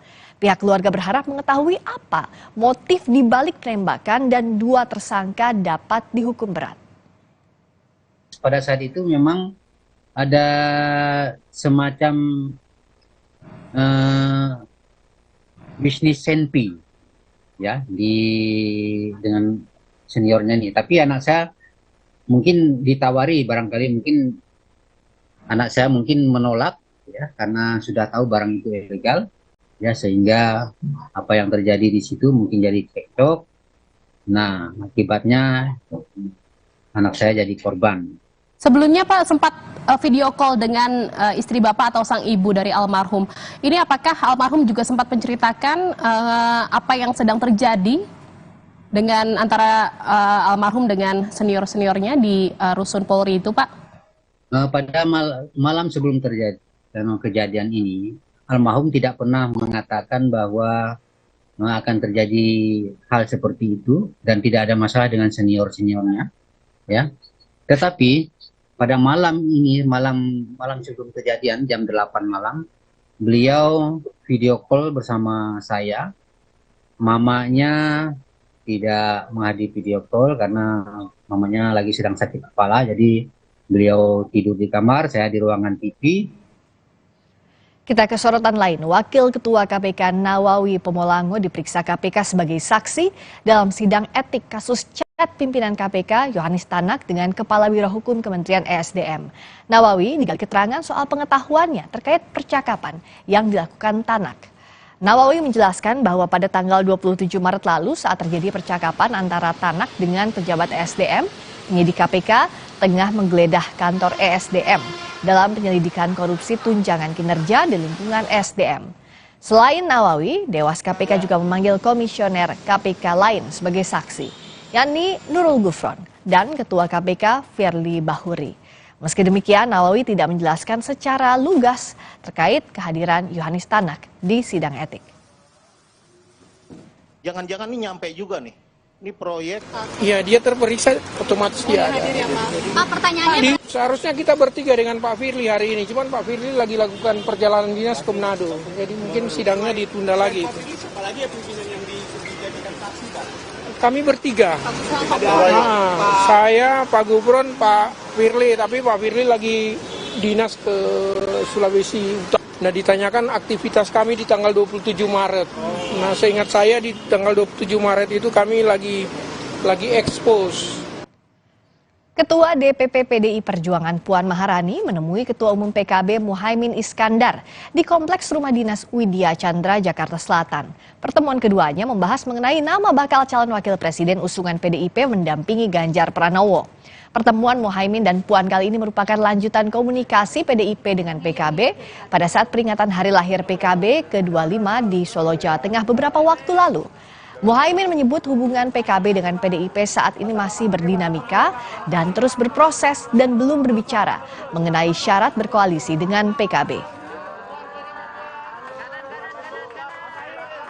Dengan teman-teman PKB akan senantiasa siap berkomunikasi, berdiskusi, berbagi informasi untuk perkembangan politik nasional hari ini dan nanti menjelang pemilihan umum yang akan datang.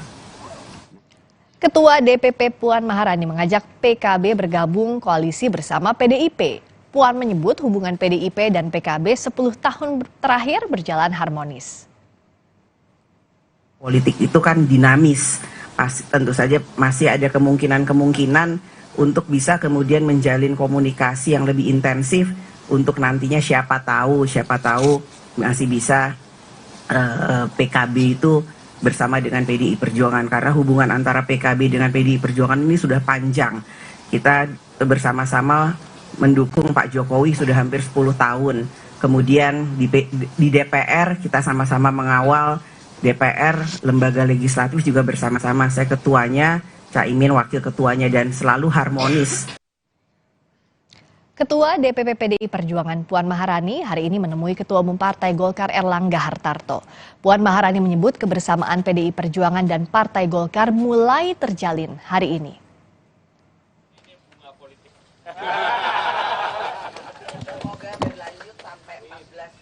Dalam pertemuan tersebut, Erlangga menyerahkan karangan bunga berwarna merah dan putih.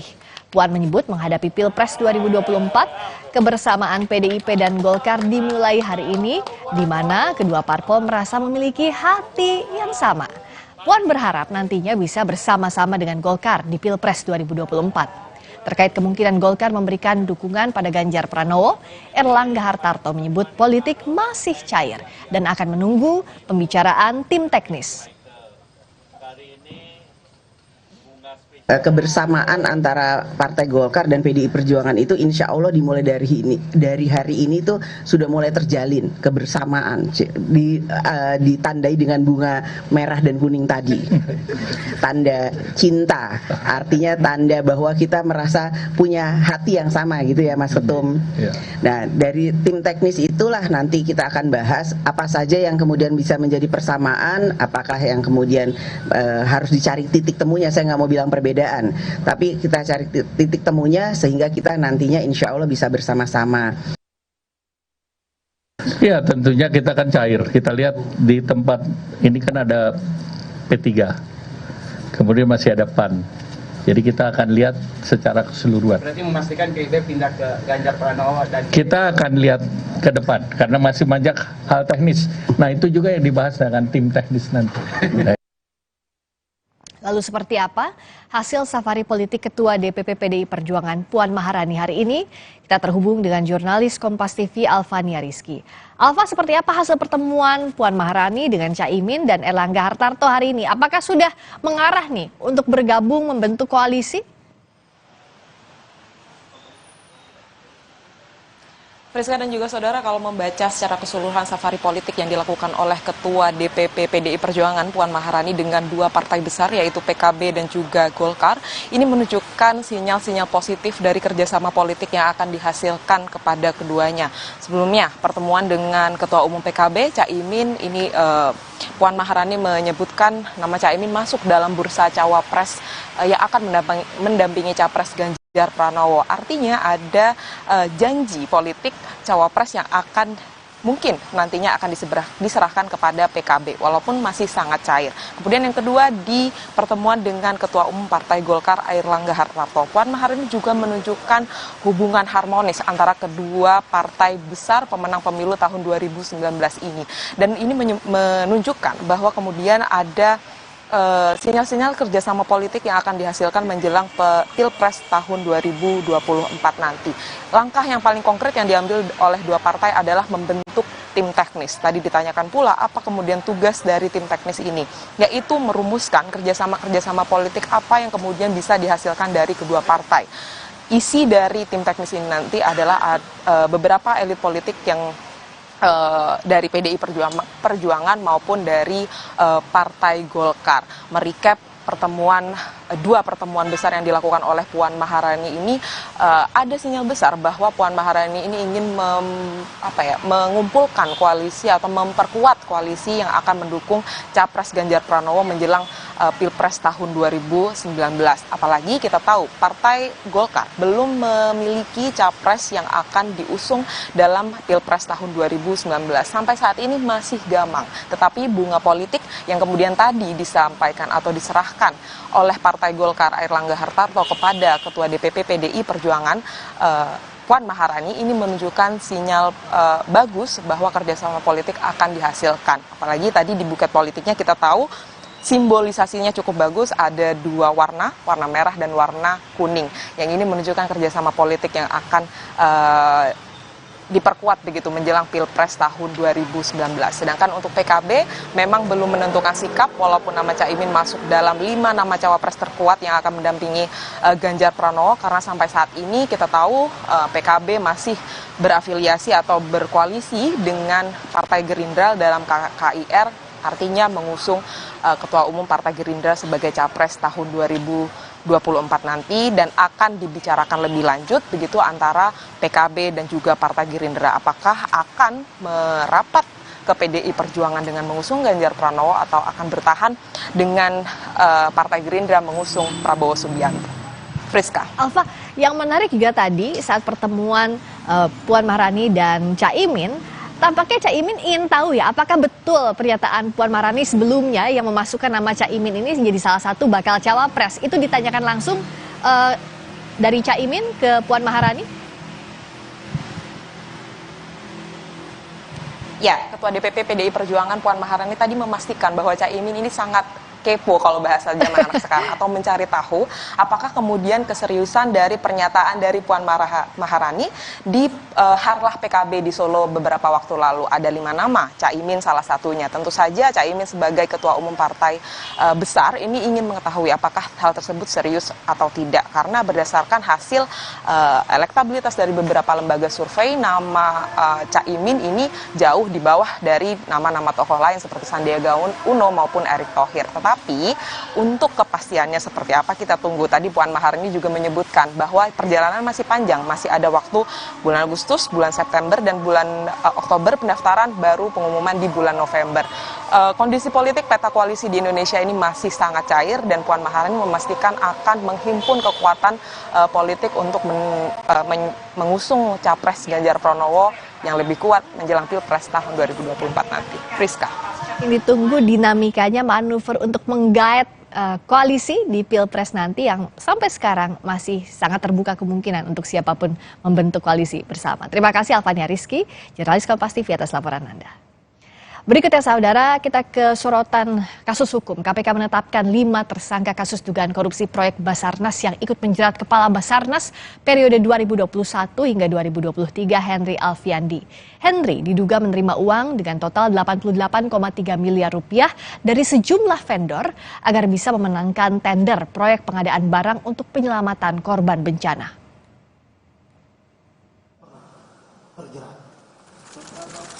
KPK menetapkan 5 tersangka kasus dugaan korupsi proyek Basarnas yang ikut menjerat Kepala Basarnas periode 2021-2023 Henry Alfiandi.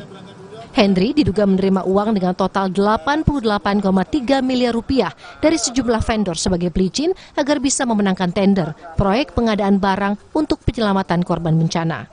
Diduga HA bersama dan melalui ABC mendapatkan nilai suap dari beberapa proyek di Basarnas tahun 2021 hingga 2023 sejumlah sekitar 88,3 miliar dari berbagai vendor pemenang proyek, dan hal ini akan didalami lebih lanjut oleh tim gabungan penyidik KPK bersama dengan tim penyidik Puspom Mabes TNI.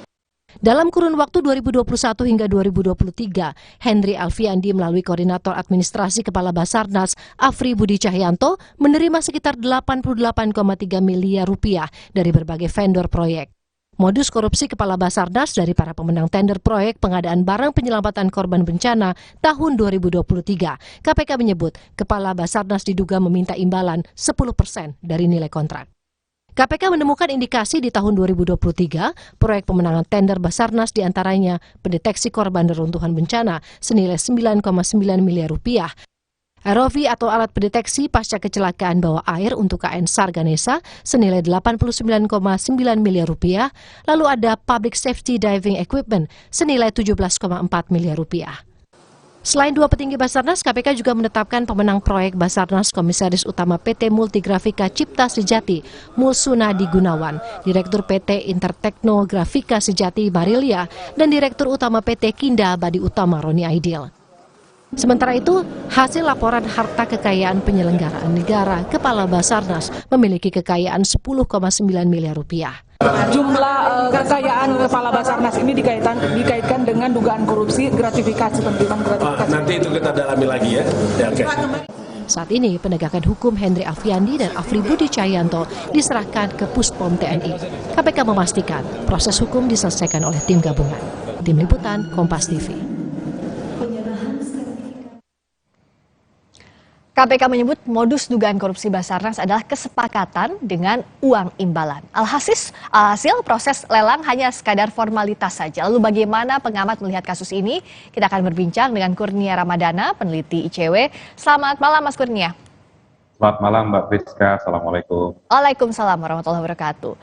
Bicara soal kasus ini, tentu pandangan pertamanya miris. Basarnas ini garda terdepan dalam menangani bencana, justru terjerat kasus korupsi. Bagaimana ICW memandang kasus ini? Apa yang jadi catatan utama? Ya, yang pertama tentu ini membuktikan berkaitan dengan pemberitaan pada 2 pekan terakhir, instrumen operasi tangkap tangan berhasil lagi-lagi menyeret pejabat publik ke dalam proses hukum. Selain dari itu juga yang kita cermati adalah aspek pengadaan barang dan jasa masih menjadi bancakan terkait dengan kasus korupsi.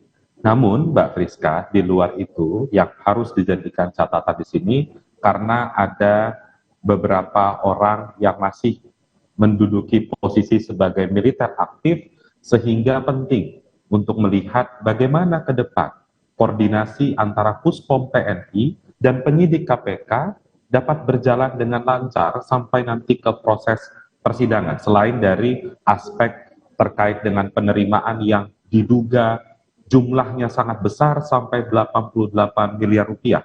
Tentu kita tidak berharap hanya pada tindak pidana korupsi saja berhenti. Namun penting bagi KPK untuk menelusuri lebih lanjut. Misalnya bersama dengan Puspom TNI tentu berkoordinasi dengan Pusat Pelaporan Analisis Transaksi Keuangan atau PPATK untuk melihat bagaimana profil dari instrumen perbankan tersangka. Kalau ada yang janggal, patut diduga ada tindak pidana pencucian uang. Demikian Mbak Friska. Nah, kalau kita bicara detail soal kasus ini kan sudah ada mekanisme ya, tapi ternyata pada praktiknya lelang ini jadi formalitas saja begitu. Bagaimana sebenarnya yang jadi celah korupsi itu seperti apa sih kalau ICW melihat ini? Ya, sebenarnya kan praktik seperti ini sudah banyak dilakukan dan terbukti terjadi tindak pidana korupsi, di mana pejabat publik melalui orang dekatnya itu meminta fee sekian persen kepada vendor-vendor tertentu jika mereka menginginkan menang dalam satu tender tertentu. Itu yang harus dimitigasi lebih lanjut, bagaimana ke depan sistem itu bisa mencegah komunikasi langsung dari pejabat publik kepada pihak swasta. Dalam banyak kasus juga kita melihat pola yang sama terjadi. Dan ini terbukti selama 2 tahun jumlahnya sangat fantastis mencapai puluhan miliar rupiah. Demikian Mbak Friska. Nah, jadi ini sudah biasanya sudah awam terjadi modus seperti ini ya. Apakah pengawasan yang tidak ada atau memang dibiarkan ada celah ini, Mas? Yang pertama, ini sudah lazim. Namun yang menjadi pembeda adalah ini terjadi di Basarnas dan melibatkan perwira militer aktif. Tentu di sini KPK selain melakukan upaya penindakan, ada kewajiban untuk memperbaiki sistem dengan melakukan rekomendasi pencegahan kepada lembaga terkait, dalam hal ini Basarnas, sehingga hal-hal seperti ini ke depan tidak terjadi lagi. Demikian, Mbak Friska. Nah, agar masyarakat juga tahu bagaimana sebenarnya mengawasinya, karena kan ini sudah ada mekanismenya, tapi dan dikatakan bahwa pengawasan partisipasi publik sangat penting. Nah, tapi gimana publik berpartisipasinya itu, Mas Kurnia? Ya, dalam hal ini banyak sekali informasi-informasi terbuka yang bisa diakses oleh masyarakat dengan melihat bagaimana kesesuaian tender pemerintah. Di sana bisa dicek lebih lanjut apakah misalnya vendor ini, perusahaan ini, apakah perusahaan ini benar atau tidak, atau sederhana istilahnya ini perusahaan bodong atau tidak, kelengkapan administrasinya bagaimana, lalu bagaimana implementasi dari proses tender atau proyek yang dimenangkan, sehingga ketika kualitas itu terjamin, tentu kita berkeyakinan tender itu benar adanya, bukan seperti yang diduga terjadi di Basarnas hari ini. Demikian. Kalau kita flashback ya bicara soal pengawasan, kan ada e-katalog begitu. Ini kan awal dibuat agar bisa transparan begitu ya Mas Kurnia, publik bisa memantau, tapi pada praktiknya ini kok masih bisa diakalin. Jadi sebenarnya apa yang masih kurang begitu? Ya, tentu komunikasi langsung antara pejabat publik dan pihak swasta itu yang tidak terelakkan dan terjadi hari ini di Basarnas. Tentu ke depan memang sistem itu penting dibenahi dalam konteks membatasi akses-akses itu terjadi. Tentu ketika ada praktik suap menyuap terjadi, ada problem setidak-tidaknya administrasi proses lelang dari pemenang-pemenang yang saat ini ditetapkan sebagai tersangka oleh KPK. Sederhananya seperti itu, Mbak Friska. Tapi pada di lapangannya mungkin atau tidak dilakukan, Mas Kurnia sebenarnya ini?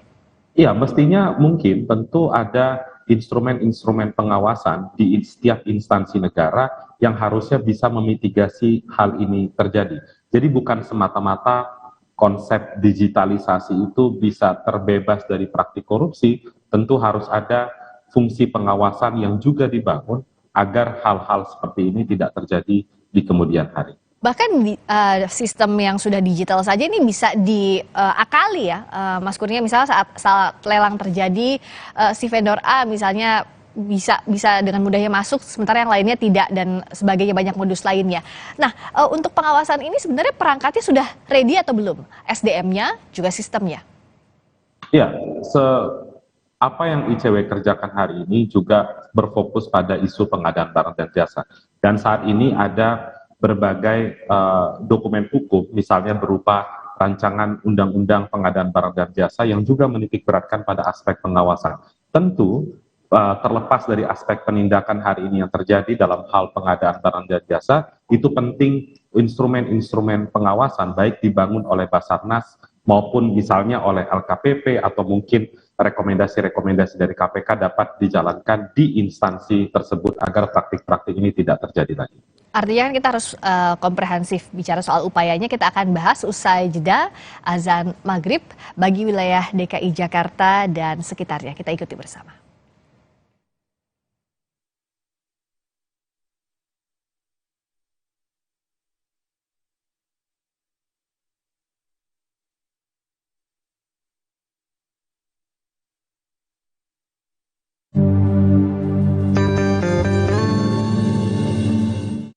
Allahu Akbar, Allahu Akbar, Allahu Akbar,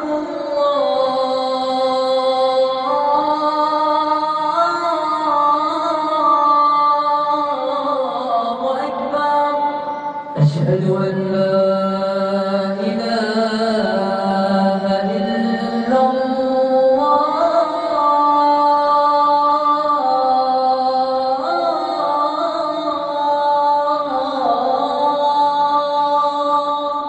أشهد أن لا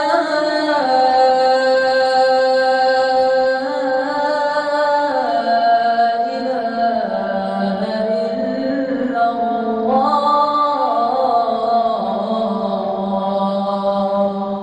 أشهد أن محمدا رسول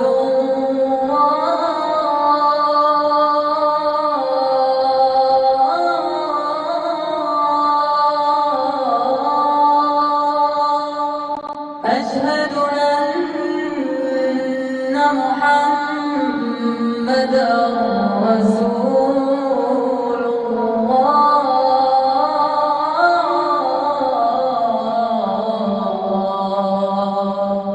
حي على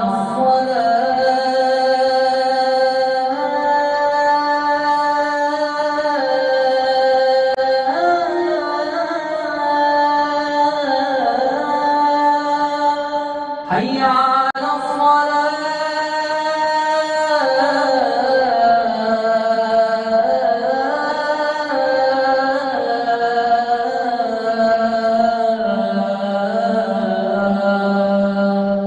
حي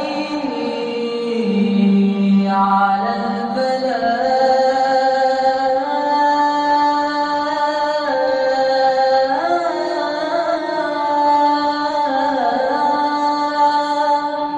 حي على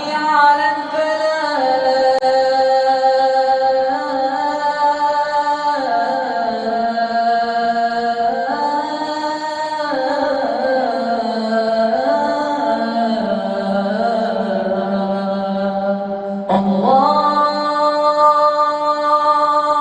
أكبر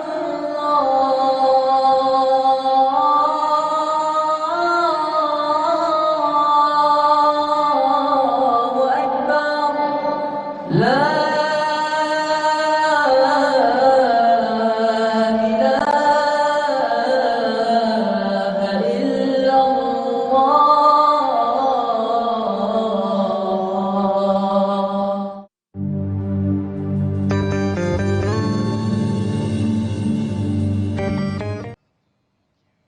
Selamat menunaikan ibadah sholat maghrib bagi Anda yang menjalankan khususnya di wilayah DKI Jakarta dan sekitarnya. Sapa Indonesia Malam masih membahas soal kasus dugaan korupsi Basarnas bersama dengan Kurnia Ramadana, peneliti ICW. Mas Kurnia, jadi kan bicara tadi upayanya ada banyak celahnya, masyarakat bisa ikut berpartisipasi, tapi kalau satu-satu kan tidak bisa jadi upaya pencegahan, mitigasi, sekaligus juga penanganan. Apa yang bisa dilakukan secara komprehensif untuk ini? Ya, yang pertama, Mbak Friska, sudah ada lembaga negara yang memang concern terhadap isu pengadaan barang dan jasa, ada LKPP. Dan aturannya juga sudah ada, seingat saya ada peraturan presiden yang berkaitan dengan hal itu. Dan upaya masyarakat bisa langsung, karena sekarang sudah terbuka konteks pengadaan barang dan jasa, bisa mengawasi. Memang komunikasi secara langsung itu yang sulit dilihat oleh masyarakat, Mbak Friska, kalau kita merujuk pada kasus Basarnas hari ini. Tentu untuk memitigasi hal itu bisa terjadi, komunikasi dan lain sebagainya, aspek pengawasan di internal kelembagaan itu yang harus diperkuat. Misalnya untuk mengecek apakah satu tender ini sudah dilaksanakan secara benar atau tidak sebelum masuk pada pengawasan eksternal masyarakat.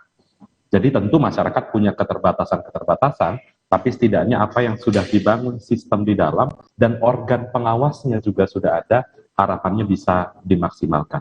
Ini memaksimalkan pengawasan internal, juga organ pengawasannya harus digas kerjanya. Tapi bicara soal pengadaan barang dan jasa, dan terakhir untuk efek jerahnya, pidananya juga harus diusut tuntas begitu ya, Mas Kurnia? Ya, Mbak Friska, karena ini melibatkan militer aktif, dan kemarin kita sudah mendengar pernyataan dari Pak Alexander Marwata akan bekerja sama dengan Puspom TNI.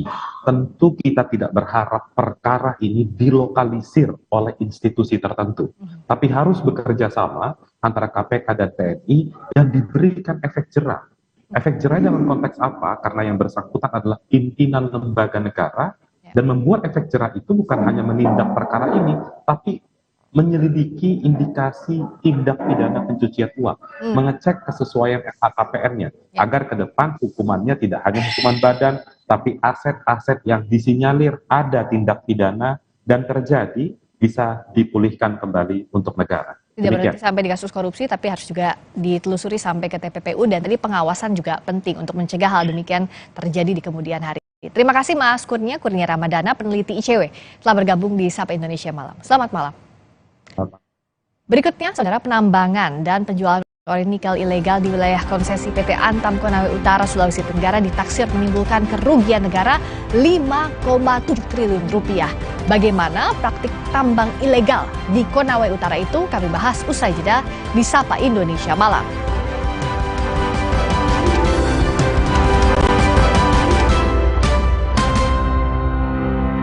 Dulu tiap transaksi banyak biaya ini itu. Tapi di tabungan BTN Bisnis beda. Bisa bebas biaya transaksi itu juara banget. Karena bisnis gak cuma tentang hari ini, tapi juga esok hari.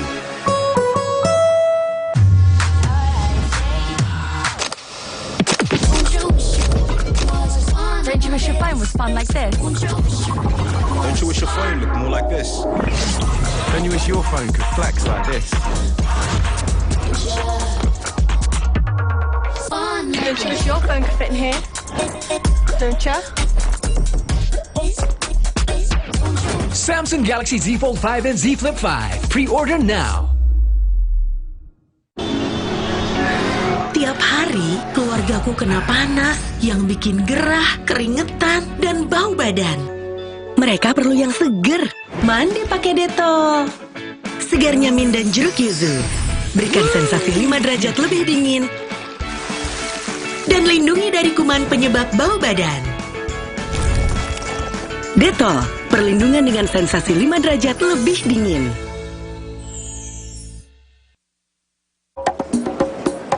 Kata orang, gue itu si paling kerja, syuting seharian, tiba-tiba sakit kepala. Oskadon, oke buat sakit kepala. Bekerja aktif di pusatnya, dapat diminum sebelum makan, tanpa ngantuk. Oskadon, solusi oke, sakit kepala. Telkomsel One, layanan internet dan hiburan di rumah dan di mana saja. Ponsel pintar, rumah pintar, pilih yang pintar. Hey, Telkomsel One, pindah koneksi ke sana sini tanpa interupsi. Telkomsel One, Wi-Fi rumah dan kuota HP jadi satu layanan. Koneksi mulus tak terputus. One bill, one app, one touch point, one solution. Telkomsel One. Baru isi perut, udah kosong lagi. Dikit-dikit, lapar. Barusan jajan, tapi masih lapar. Dikit-dikit, lapar. Sari Gandum dengan gandum utuh dan krim coklat lezat bikin kenyang lebih lama. Sari Gandum, seenak itu, sekenyang itu.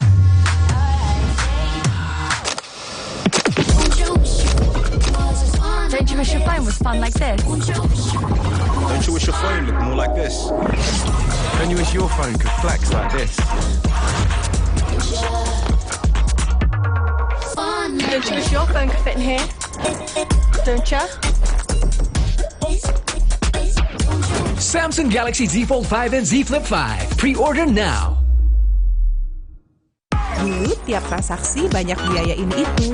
Tapi di tabungan BTN Bisnis beda. Bisa bebas biaya transaksi itu juara banget. Karena bisnis gak cuma tentang hari ini, Tapi juga esok hari.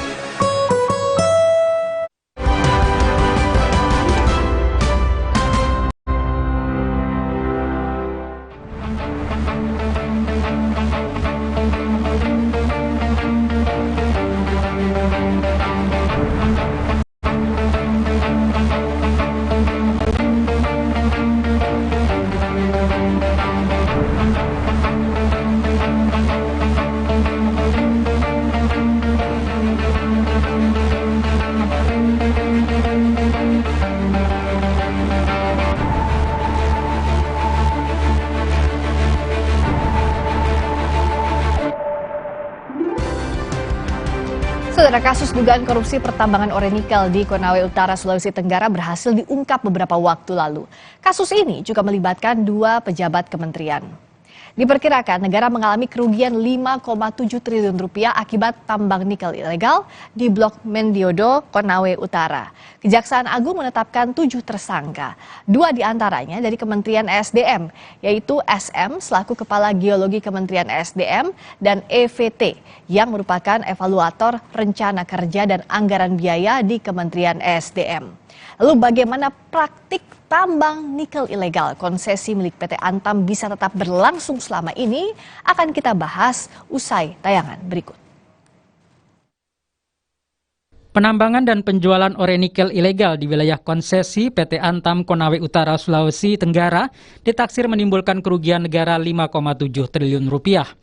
Sebelumnya PT Antam memenangkan gugatan atas 11 izin yang tumpang tindih dan mengelola kawasan Blok Mandiodo sejak Desember 2021. Total ada 38 perusahaan yang bergabung dan kemudian menggarap konsesi milik PT Antam. Namun PT Antam baru mengelola 22 hektar lahan karena 157 hektar lainnya belum memiliki izin pinjam pakai hutan. Nikel dari hasil penambangan di lahan ratusan hektar itulah yang dikelola dan dijual secara ilegal. 2 pejabat di Kementerian SDM telah ditetapkan tersangka dalam kasus ini bersama 5 pihak dari swasta. Kepala Kejaksaan Tinggi Sultra menyebut bahwa perhitungan kerugian berdasarkan hitungan audit BPK. Saat ini Kejati Sulawesi Tenggara juga meminta hitungan dari BPKP. Bulan Juni lalu sebelumnya kawasan Blok Mandiodo juga diprotes warga karena tidak memberdayakan warga sekitar. Tim Liputan Kompas TV. Bagaimana praktik tambang nikel ilegal konsesi milik PT Antam bisa tetap berlangsung selama ini? Lalu bagaimana analisis hukum terkait praktik tambang ilegal tersebut? Kita bahas bersama Koordinator Nasional Jaringan Advokasi Tambang atau Jatam Melki Nahar. Bergabung juga pakar hukum pidana Hipnu Nugroho. Selamat malam Bapak-Bapak. Selamat malam Mbak Friska. Selamat malam Mas Melki. Malam Mas Hipnu. Selamat malam, kami juga sudah mengundang perwakilan dari Kejaksaan Tinggi Sulawesi Tenggara, tapi belum mengonfirmasi hingga saat ini. Saya ke Mas Melki dulu. Ini kan praktik penyalahgunaan konsesi yang belum memiliki izin pinjam pakai kawasan hutan. Nah, bagaimana Jatam menganalisis kasus ini sejak awal? Kalau kita lihat kan PT Antam ini memenangkan 16.900 hektar blok Mandiodo di Konawe Utara. Iya, jadi saya kira kasus korupsi yang menjerat pejabat di Kementerian SDM ini sebetulnya bukan fenomena baru, gitu ya. Bukan fenomena baru? Bukan fenomena baru sebetulnya. Dia kemudian menjadi viral begitu karena ketahuan begitu ya, karena kedapatan ada praktik tindak pidana korupsi dalam sektor pertambangan kita. Karena kalau kita bicara pola secara umum, sebetulnya kan celah korupsi ini tidak hanya terkait dengan RKAB seperti yang terjadi di Blok Manjodo ini, begitu ya. Tapi di level pra-perizinan, di perizinan, sampai urusan pembinaan dan pengawasan, bahkan sampai urusan penegakan hukum pun dalam sektor tambang itu sesungguhnya rentan dengan praktik korupsi. Yang jadi soal kan kemudian adalah apakah aparat penegak hukum kita mau melakukan penegakan hukum secara terbuka dan tegas, begitu ya. Lalu kemudian kalau bisa mau mitigasi atas seluruh potensi-potensi risiko tadi dalam berbagai macam celah-celah yang selama ini digunakan oleh para perusahaan-perusahaan ini. Nah, nyambung ke pertanyaan Mbak Priska tadi, saya kira apa yang terjadi di Blok Manjodo ini kan bukan baru ya. Keberadaan tambang ilegal di Blok Manjodo ini kan sudah sejak 2011 yang lalu, begitu ya. Jadi sudah muncul itu praktik penambangan ilegal di Konawe Utara, Sulawesi Tenggara. Gitu. Lalu kemudian sekitar 2014 kalau saya tidak salah ingat itu terjadi sengketa gitu ya antara PT Antam dan PT Karya Murni Sejati waktu itu. Itu persis di Blok Manjodo ini. Gitu ya. Lalu 3 tahun belakangan 2017 itu si PT Antam ini kan dia menjalin semacam kerjasama operasional gitu ya atau KSO gitu dengan PT Labu Agung Mining itu. Jadi mereka berkongsi begitu dengan perusahaan daerah. Lalu si PT Antam ini kemudian menugasi PT Labu Agung Mining untuk menambang ore nikel di Blok Manjodo tadi yang luasnya itu 3.000 sekian hektar gitu ya selama 3 tahun. Tapi kan kemudian muncul permasalahan begitu ketika ada semacam rekayasa gitu ya atau manipulasi terkait dengan RKAB dari perusahaan ini. Padahal tadi seperti yang dalam kasus ini jelas-jelas ilegal kan. Dan tiba-tiba ada RKAB-nya, kemudian dia bisa menjual ke pabrik-pabrik smelter entah itu di Morowali ataupun di Morosi, Konawe, Sulawesi Tenggara. Jadi ini yang kemudian saya kira aparat penegak hukum kita sangat kecolongan begitu ya. Nah, kalau dari sisi pidananya, Prof. Hipnu lihatnya kecolongan atau dibiarkan? Gini Mbak, memang kalau kita lihat kasus pertambangan, itu kayaknya ada potensi pembiaran. Karena apa? Sekarang ramainya itu sekarang. Karena kita lihat dari berbagai kasus kita eksaminasi kasus tambang, itu hampir yang kita ketahui itu abal-abal. Dan abal-abal itu sejak awal memang harusnya penegak hukum juga tahu. Kementerian SDM juga tahu. Nah itu loh. Nah, permasalahannya yang kita lihat terbongkarnya permasalahan pertambangan, korupsi pertambangan itu karena pecah kongsi, Mbak. Ketika pecah kongsi akan buka semua. Tanya Mas Melki gitu. Kalau nggak pecah kongsi aman-aman. Coba karena saling menutupi begitu ya? Iya. Lah pecah kongsi ini baru bisa telusur. Oh ternyatanya ada pembiaran. Oh tidak punya deposit nikel ternyata mengaku punya deposit. Oh tidak punya kegiatan mengeluarkan biaya anggaran dan sebagainya. Ini suatu rekayasa semua.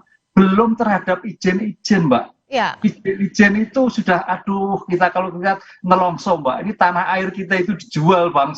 Habis kita itu. Inilah saya kira penegak hukum saatnya bagaimana memitigasi, bagaimana mengendalikan, bagaimana menghabisi kasus-kasus pertambangan ini. Kalau enggak, hancur negara kita. Makanya betul disampaikan Pak Mahfud, kalau pertambangan kita dibuat baik demi bangsa negara, rakyat Indonesia nggak usah bekerja sudah dapat subsidi 20 juta. Itu betul. Tanya itu Pak Melki itu. Nah, inilah yang terjadi, Mbak. Nah, kalau Mas Melki lihatnya tadi izin pinjam pakai kawasan hutan, misalnya kita bicara satu dimensi dulu ya, karena bicara kasus ini kan ada beberapa dimensi. Secara aturan, prosedurnya sebenarnya seperti apa? Ya, mestinya kan perusahaan-perusahaan yang melakukan penambangan di kawasan hutan itu, dia wajib hukumnya untuk mengantongi izin pinjam pakai kawasan hutan dari Kementerian Lingkungan Hidup dan Kehutanan RI. Ya. Tapi kalau kita cek dalam kasus di Blok Manjodo ini, kan situasinya kemudian berbeda, begitu ya. Jadi si perusahaan bahkan dia tidak mengantongi izin pinjam pakai kawasan hutan, begitu. Tapi dia serta-merta melakukan penambangan di kawasan hutan, begitu. Nah, setuju sekali dengan Mas Hipnu tadi bahwa aktornya ini hanya ada 2, kurang lebih, gitu ya. si korporasinya yang notabene pemilik perusahaan dengan si pemerintah yang punya wewenang atau punya mandat untuk mengatur urusan pertambangan ini. Kan yang tahu persis urusan RKAB kan hanya si perusahaan dan si pemerintah. Ya. Sehingga kalau terjadi praktik korupsi, mestinya dua pihak ini yang harus ditelusuri secara lebih mendalam begitu, aktor-aktor yang terlibat siapa-siapa saja. Jangan-jangan dalam kaitan dengan blok Mandiodo ini, jangan-jangan tidak hanya 2 orang yang terlibat dari Kementerian SDM gitu. Karena tidak mungkin hanya 2 orang saja begitu ya kalau secara logika ini ya. Ya, betul. Karena mustahil begitu ya, ketika misalnya yang terlibat lalu kemudian ditetapkan sebagai tersangka hanya 2 orang.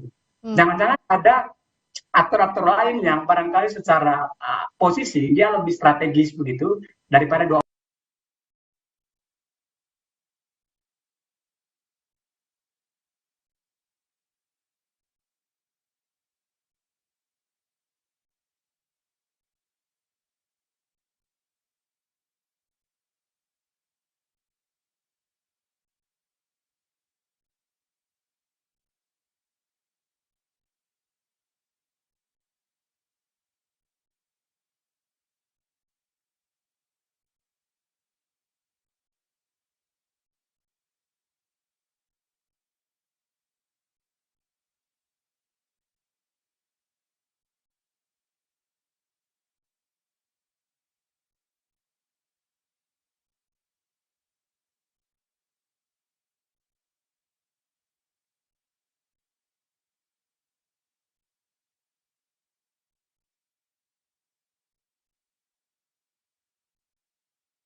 Sebetulnya gampang sekali. Jadi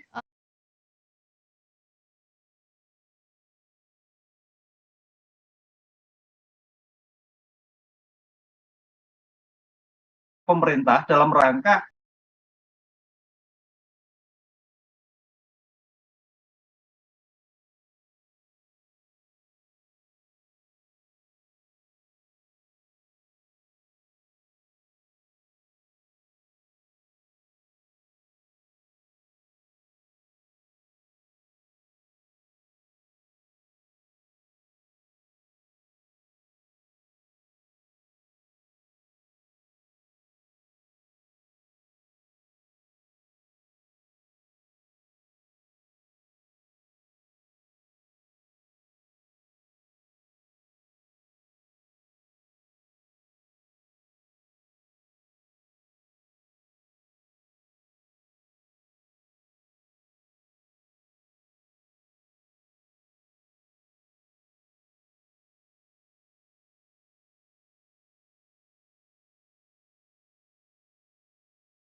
untuk melakukan audit gitu ya terhadap penerimaan negara dari sektor mineral dan terutama mineral tadi ini nikel ini dengan menguji semua laporan produksi dan penerimaan negara yang dicantumkan dalam RKAB perusahaan gitu ya. Karena kalau itu tidak dilakukan saya kira kita agak susah untuk memutus mata rantai praktik manipulasi atau rekayasa. Bahkan dalam kasus yang Blok Mandiodo ini kan, mereka menjual nikel ke smelter ini kan menggunakan dokumen-dokumen palsu kan.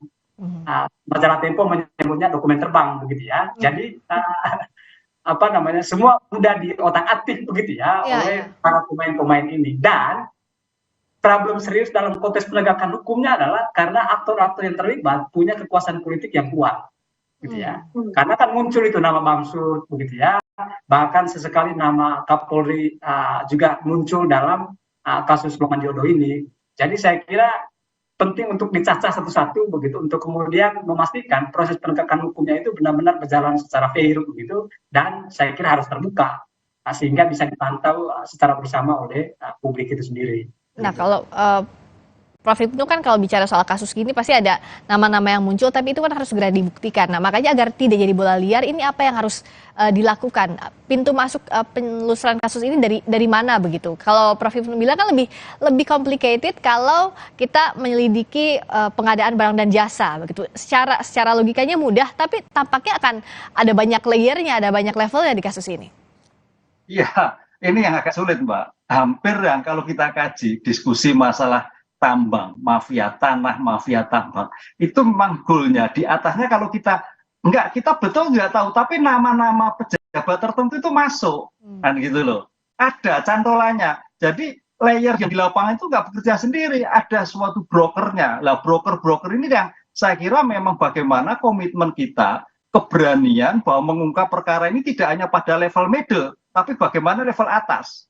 Ya ini agak sulit memang, agak sulit untuk bisa dibuktikan. Tapi dari bukti-bukti yang sampaikan, dari keterangan kalau kita diskusi, ada seseorang, ada tokoh yang ada di dalamnya. Ini Mbak, ini kan lingkaran setan akhirnya kan. Lingkaran setan. Sehingga oleh karena itu ya, keberanian penegak hukum yang sekarang ini dituntut untuk objektivitas. Baik dari polisi, baik dari kejaksaan, baik KPK, ketika ada oknum pejabat yang terlibat di dalamnya, mau tidak mau harus bertanggung jawab. Kalau mau diusut tuntas harus berintegritas semua pihaknya, apalagi aparat penegak hukum untuk menelusuri kasus ini. Terima kasih atas waktunya Koordinator Nasional Jaringan Advokasi Tambang atau JATAM, Melki Nahar. Juga terima kasih pakar hukum pidana Hipnu Nugroho. Terima kasih Prof. Hipnu, terima kasih Mas Melki. Ya, selamat sore. Berikutnya saudara, kami kembali dengan sorotan lainnya. Ketua DPP PDI Perjuangan Puan Maharani menyebut Ketua Umum PKB Muhaimin Iskandar salah satu kandidat serius untuk mendampingi Ganjar Pranowo di Pilpres 2024. Selengkapnya usai jeda bersama rekan saya Cindy Sistiarani hanya di Sapa Indonesia Malam.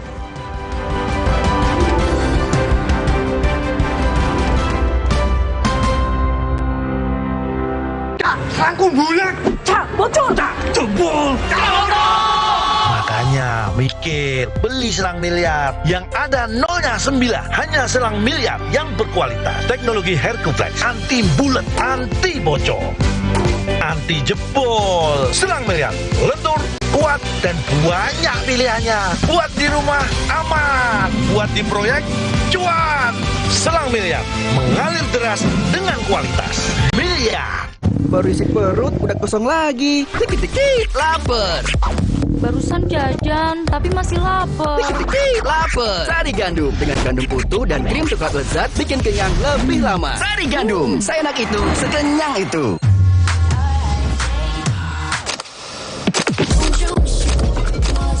Don't you wish your phone was fun like this? Don't you wish your phone looked more like this? Don't you wish your phone could flex like this? Don't you wish your phone could fit in here? Don't you? Samsung Galaxy Z Fold 5 and Z Flip 5. Pre-order now. Kata orang, gue itu si paling kerja, syuting seharian, tiba-tiba sakit kepala. Oskadon, oke buat sakit kepala. Bekerja aktif di pusatnya, dapat diminum sebelum makan, tanpa ngantuk. Oskadon, solusi oke, sakit kepala. Telkomsel One, layanan internet dan hiburan di rumah dan di mana saja.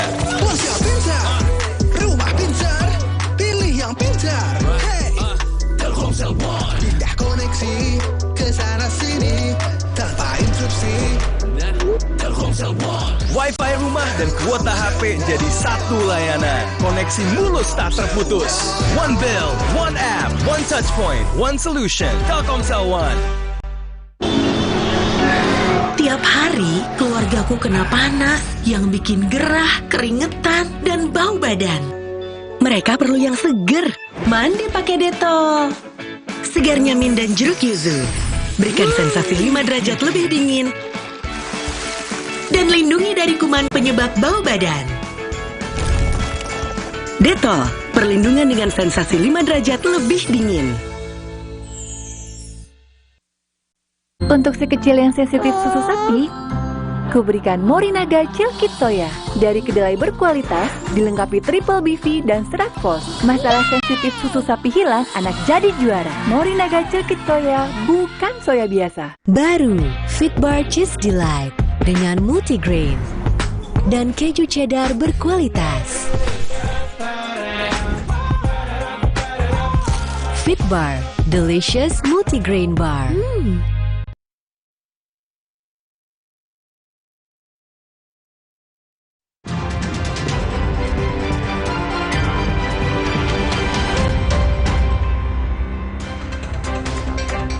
Rumah kontrakan dan warung nasi di Jalan Lontaraya, Kebon Melati, Jakarta Pusat terbakar.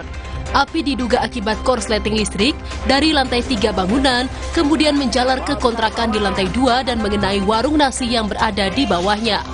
Api berhasil dipadamkan oleh petugas pemadam kebakaran 30 menit kemudian dengan menerjunkan 4 mobil besar dan 1 mobil quick response. Anggota Densus 88 Bribda Ignatius Frisko Sirage tewas ditembak seniornya di Rusun Polri Gunung Putri, Kabupaten Bogor, Jawa Barat. Tangis histeris keluarga tak terbendung saat jenazah Bribda Ignatius Frisko Sirage tiba di rumah duka di Kabupaten Melawi, Kalimantan Barat. Jenazah Bribda Ignatius kemudian dimakamkan secara kedinasan. Keluarga dan kerabat pun mengiringi proses pemakaman Bribda Ignatius Frisko Sirage. Keluarga berharap kepolisian bisa mengungkap tuntas penyebab kematian anaknya. Warga Pekanbaru Riau dikagetkan dengan penemuan mayat di aliran sungai di kota Pekanbaru Riau. Saksi mengaku jasad bayi ditemukan dibungkus dalam plastik. Jasad bayi pertama kali ditemukan warga yang tinggal di bawah jembatan. Jasad bayi berjenis kelamin perempuan ini kemudian dievakuasi oleh tim identifikasi Polresta Pekanbaru.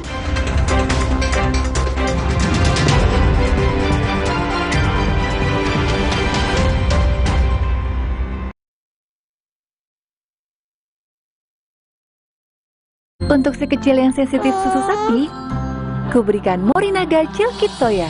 Dari kedelai berkualitas, dilengkapi triple BV dan serat fos. Masalah sensitif susu sapi hilang, anak jadi juara. Morinaga Chilkit Soya, bukan soya biasa. Baru, Fitbar Cheese Delight dengan multigrain dan keju cheddar berkualitas. Fitbar, delicious multigrain bar.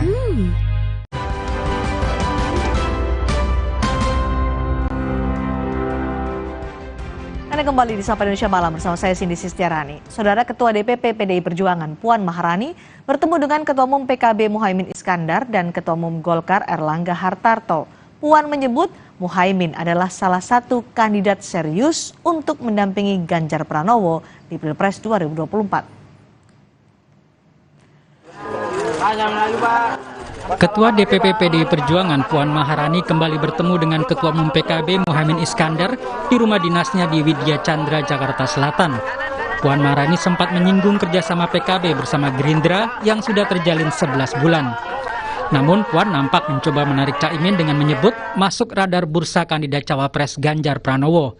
Bahkan Puan sempat menyebut Caimin sebagai kandidat serius sebagai pendamping Ganjar. Saya serius loh waktu bilang bahwa salah satu kandidat yang masuk menjadi cawapresnya, capres atau bacapresnya PDI Perjuangan Pak Ganjar itu Caimin. Tadi saya juga sampaikan, Mbak tenanan nggak sih Mbak ngomong gitu? Iya bener, mosok ngawur. Namun kan itu masih ada banyak hal yang harus dipertimbangkan. Nambah lagi nggak Mbak namanya? Itu tadi nanya gitu. Bisa nambah, bisa berkurang. Karena kita juga mempertimbangkan semua aspek. Yang ini baik, yang ini bagus, yang ini api. Tapi mana yang kemudian mempunyai visi yang sama dengan baca pres PDI Perjuangan Pak Ganjar? Apakah kemudian bisa sama cita-citanya dengan PDI Perjuangan dan lain-lain? Sementara Ketua Umum PKB Muhaimin Iskandar menyebut jika ada titik temu baru PKB dan PDIP, maka dirinya akan melapor ke Ketum Partai Gerindra Prabowo Subianto. Sehingga bagi saya kebersamaan dengan PDIP itu ibaratnya akan terus terbuka, cair, dan seperti keluarga sendiri. Sehingga kalau toh nanti ada titik temu baru antara PDIP dan PKB, tentu saya akan bicarakan dengan Pak Prabowo. Tak hanya Muhaimin Iskandar, Puan Maharani juga bertemu dengan Ketua Umum Partai Golkar Airlangga Hartarto. Selesai pertemuan, Airlangga menyerahkan bunga merah dan kuning yang disebutnya bunga politik.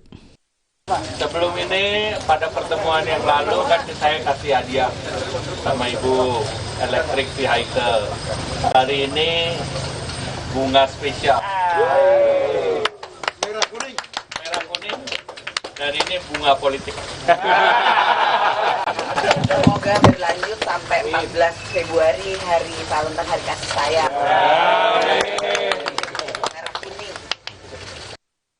Puan menyebut kebersamaan PDIP dan Golkar dimulai hari ini, di mana kedua parpol merasa memiliki hati yang sama. Puan berharap nantinya bisa bersama-sama dengan Golkar di Pilpres 2024. Kebersamaan antara Partai Golkar dan PDI Perjuangan itu insya Allah dimulai dari hari ini tuh sudah mulai terjalin kebersamaan, ditandai dengan bunga merah dan kuning tadi, tanda cinta, artinya tanda bahwa kita merasa punya hati yang sama gitu ya Mas Ketum. Nah dari tim teknis itulah nanti kita akan bahas apa saja yang kemudian bisa menjadi persamaan, apakah yang kemudian harus dicari titik temunya. Saya nggak mau bilang perbedaan, tapi kita cari titik temunya sehingga kita nantinya insya Allah bisa bersama-sama. PDI Perjuangan masih terus mencari sosok bakal cawapres menjadi pendamping Ganjar Pranowo di Pilpres 2024. Ada 5 nama yang disebut Puan Maharani sebagai sosok potensial mendampingi Ganjar, seperti Erick Thohir, Sandiaga Uno, Agus Harimurti Yudhoyono, hingga Muhaimin Iskandar. Beberapa nama yang disebut Puan itu muncul dalam hasil survei Indikator Politik Indonesia Juni lalu. Tingkat elektabilitas Erick Thohir mencapai 22,9%.